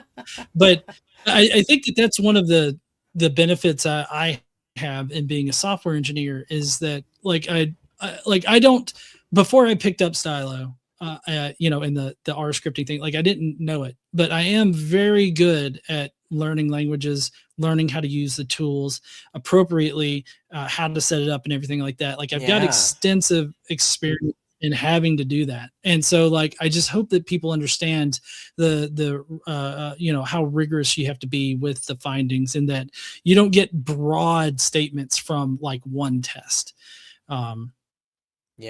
So we did have a super chat from Kristen Hood, who says, in honor of the What the Fuck game, long may they question everything. Send some love and support to this podcast and these brilliant scholars. I don't know if I'd list myself as a scholar, but yeah. I mean, you qualify now. Like you put in the work at this point of doing this. You've done some really good. No, you really have. You've done some really good stuff here that I couldn't have done. Certainly, this is outside my wheelhouse. And also, just to have some fun, assuming that this does get published in a New Testament Studies journal in the near future, right now, like the hot apologist is Wesley Huff. And the fact that if you get something published, John, you will have better credentials than Wesley. And that will be a nice feather in your cap. Yeah. Okay, so just kind of ending here. So we've got 6 cleanly refuted claims 1, 2, 3, 7, 8, 9. 1 refuted at a region scale, which would be claim 4. 1 mixed claim, which is 5, and that's the Marcion or Evangeline coming first before Luke. The undecided is that and ambiguous is that we just simply can't peg, which direction it goes essentially. So I mean that's the problem there. 1 refuted, which is as a methodology artifact. And one line takeaway is that Britt and Wingo asked the right questions, and they got methodologically wrong answers. Which I do want to say, I know that there's like a lot of vitriol going on in the chat right now. Maybe not on YouTube, but definitely on TikTok. Oh, I'm not trying. Yeah, I definitely don't want to frame this as me taking a hit at Jaren and Matt.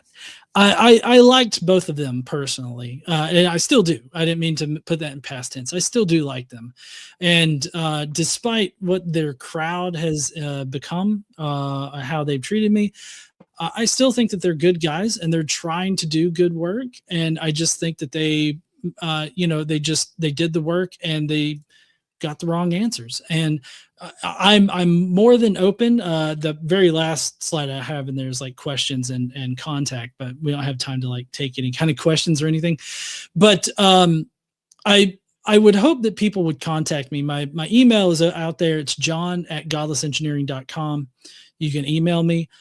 I'm more than happy to have a conversation with Jaren or Matt about my findings compared to their findings, where I went wrong and where they went right. I would love for them to explain to me why I'm wrong.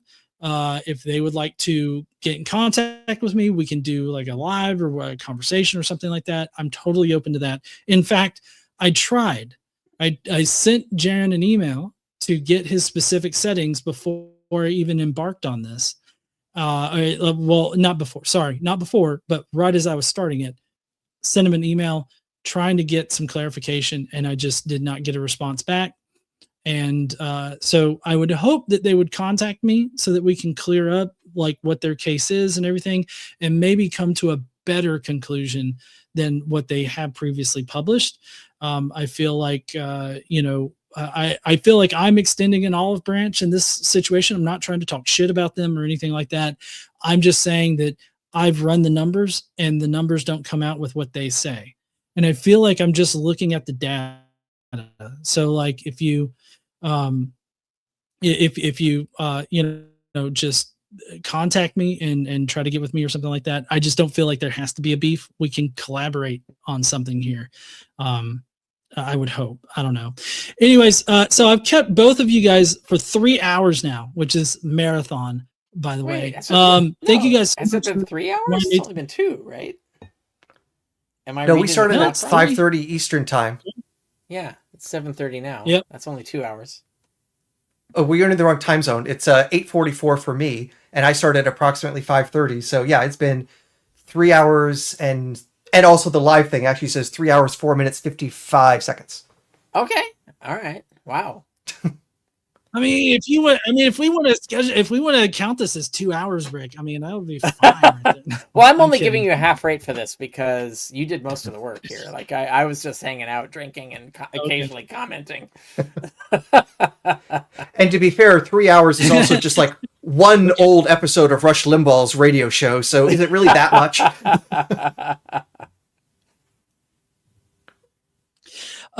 But do y'all have any like final thoughts or final words that you want to leave people with after seeing all of my evidence or anything like that?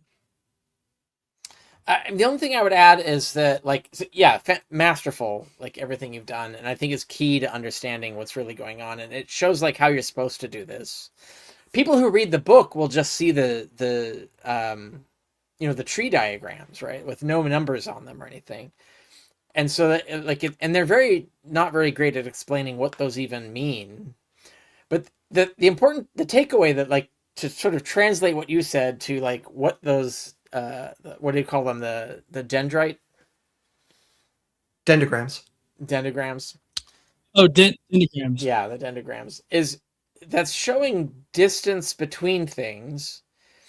But when you have like a separation of two whole trees, like there's a huge separation, that's kind of arbitrary in terms of where you're setting, like you're making arbitrary decisions about what distance results in a split at each node, right? So, but when they show them, they're trying to like impress you with the idea that these nodes, there's a separation between these nodes and so forth. But the thing is, to bring back to an example I gave before, like if you did my own books you would get a tree diagram like that where there was like all these weird, it would look like there's like 4 different authors and they're like all different and so forth, because you're looking at like different sections of different books doing different things, and there's this natural variation in an author's style that will result in these kind of tree diagrams. So that's why the tree diagrams by themselves are useless. Like, they don't tell you anything in terms of what are we measuring here? What is the distance here? Is it really a distance that means different authorship, or is it a distance that just means variation within an author's register, right? So by not giving the numbers, you can't tell the difference. And I point this out in my article on my blog, where I look at Savoy, where he does the dendrograms with metrics. And so that allowed me to point out that the difference that he's using to like create the different splits, the nodes in these trees, is so small that it really is not useful. And in fact, Savoy himself admits this. He's like, well, this didn't really get anything useful. And so he pivots to some other method to try and continue. But that's kind of like the correct way to do this, right? But whereas they don't give you any metrics, like, so you can't tell, unlike Savoy, I can't tell like what kind of distance is creating the node splits that you're doing here. So like, what is your metric for splitting these things? And they keep acting like the splits are indicative of authorship, but that's not true. Like, you need to know like how big is the difference, and what is your metric for how big enough of a difference indicates different authorship. And what you did today is make a very clear explanation of like how you made these choices, and also at some points when you do make the choices, you can't tell different registers by author versus different registers by genre or other decisions that an author might make. And these are the kinds of things they sort of like skipped over and didn't do. And I think like that's what is needed. And because if you want to be at least as good as Savoy, you have to do at least that much. And Savoy is pretty crappy. I was not very impressed with Savoy, but at least it was peer reviewed, decent. You could kind of reconstruct what he was doing, and you could see the errors in there because he was honest about presenting his metric data. Whereas you look at like what Lakin did, and this is where I make this point in that article, Lakin is much more careful in structuring how her process was, how she made, what decisions she made, and so on. Gave you everything you need to reconstruct what she's doing. And that's the way to do it. And so like what you're doing is the correct way to do it. So if they want to do this in the proper way, they got to do something like what you're doing and not try to like make it fit their narrative that they want. Like, just like, what are your results? If your results are against your hypothesis, that's your publication. Just say like, we had this hypothesis, we ran the tests, and we did a whole bunch of like burn tests and so forth. You know what? It didn't check out. And that in and of itself is be a useful result, right? Like we had that, we passionately wanted this hypothesis to be true, but it didn't plan out. And here's how we figured that out, and so on. And like, that's a useful publication.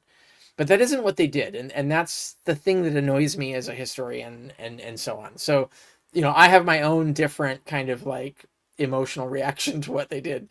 I think what you're doing is like your handling of it is totally fine too. And so, yeah, I just don't want people to confuse me with you. Like we have different attitudes about this, but anyway, that's the point I want to make. Is like the methodology is important and that matters. And we can see gradations of it, like from like decent but not great to better to like worse, and we do need to like take that seriously. That's important. There's lessons to learn there in terms of what we're going to do with this kind of thing. Mm-hmm. Speaking of the dendrograms, though, I do think that it's rather interesting that just based on the dendrograms, if you slide it across the most frequent words, you get different arrangements of the leaves. You get different conclusions. And I would love it if Jaron or Matt could email me and tell me why they chose the noisiest settings to like present in their book, because MFW 100 at the token window like sizes that they chose, the chapter sizes, like that is the absolute noisiest thing that you could do. And I just wonder, under their settings, I would love to run their settings, but under their settings, I wonder what it gets if you run it through the rigor that I ran all of my stuff through. Yeah, that's what I want to test. I want to test their settings under my the correct rigor question to ask. Yeah, that is the way forward. Yeah, for sure.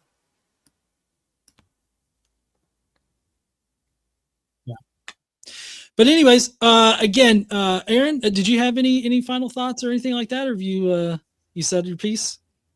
I'll just note two things. One is when you do try to publish this, know your audience, and especially know that they are going to be frightened when you say things like Manhattan distance and Adair delta, that you're going to have to spread things out and explain things with, I don't want to say excruciating detail, but know who you are speaking to and how you need to set things up. I don't know necessarily how I'm ultimately going to do this with my paper. I have ideas, but I also might find out that all my ideas are bad because I've tried submitting papers where I just do simple, or at least in my mind, simple logistic regression, and the folks don't know what a correlation coefficient is. So it's like, okay, got to step back, got to be careful. Yeah, you kind of have to look for what journals have done this before. Like they published something similar before. There are some, but often they like publish something like this like 50 years ago or something. And so like it can become challenging to find who's going to handle this. I had, when I published my Tacitus article with Vigilia Christiana, I think, I had a section where I did the math, and they said, you can't have math in this article. We don't understand it. I'm like, all right. So I had to convert it to like colloquial English, which was fine. But it's just like, but you're missing the rigor that you really need, so that like, you're kind of doing the thing to my paper that I'm arguing that you shouldn't do, which is like remove the actual mechanics of what you're doing so that people can replicate it.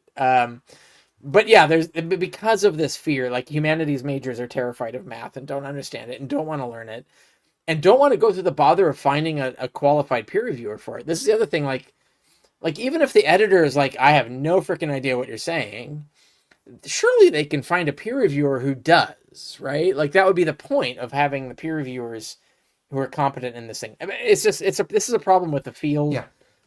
You can't solve it, but yeah, we do have to make like smart decisions about who do we send this to. Like what journal is actually savvy enough to actually pay attention. There are digital humanities journals that would be much more apt to this because this is their bread and butter. New Testament studies ones will require some extra effort. But nonetheless, what I do want to iterate most importantly is when it comes to doing this sort of work, if we're treating it like a science, the most important thing you need to do is what have you done to try to disprove your hypothesis? If you have not tried to rigorously do everything you can to show that you're wrong, you're not doing everything that you should have done. And John is actually doing that. There are some things to further check. There are further tests we could do to just hit this car as hard as I possibly can with a 2x4 to see if it keeps going down the road. And if it does, then there's a reason I'm going to buy this car, but at a discount because of how badly I beat it up. Yeah. No, spot on. Yeah, that's true. Yeah. All right. Well, that's going to be it for the presentation tonight. Thank you for whoever stayed around for the full 3 hours of this. I did not mean for it to go on so long, but there was a lot of lead up and then a lot to refute. Decent. So I hope that everybody, I hope everybody has a great night. Wherever you're watching, definitely go and watch somebody have a good conversation or whatnot. Again, anybody that's against me in the chat there, email me, john@godlessengineering.com, and we can have a conversation. You can try to prove me wrong, because if I can be proved wrong, I want to be proved wrong. So y'all get on that. But anyways, I'll see all you heathens later. Don't forget to stand up, use your voice, and all that kind of good shit, heathens. Bye, y'all.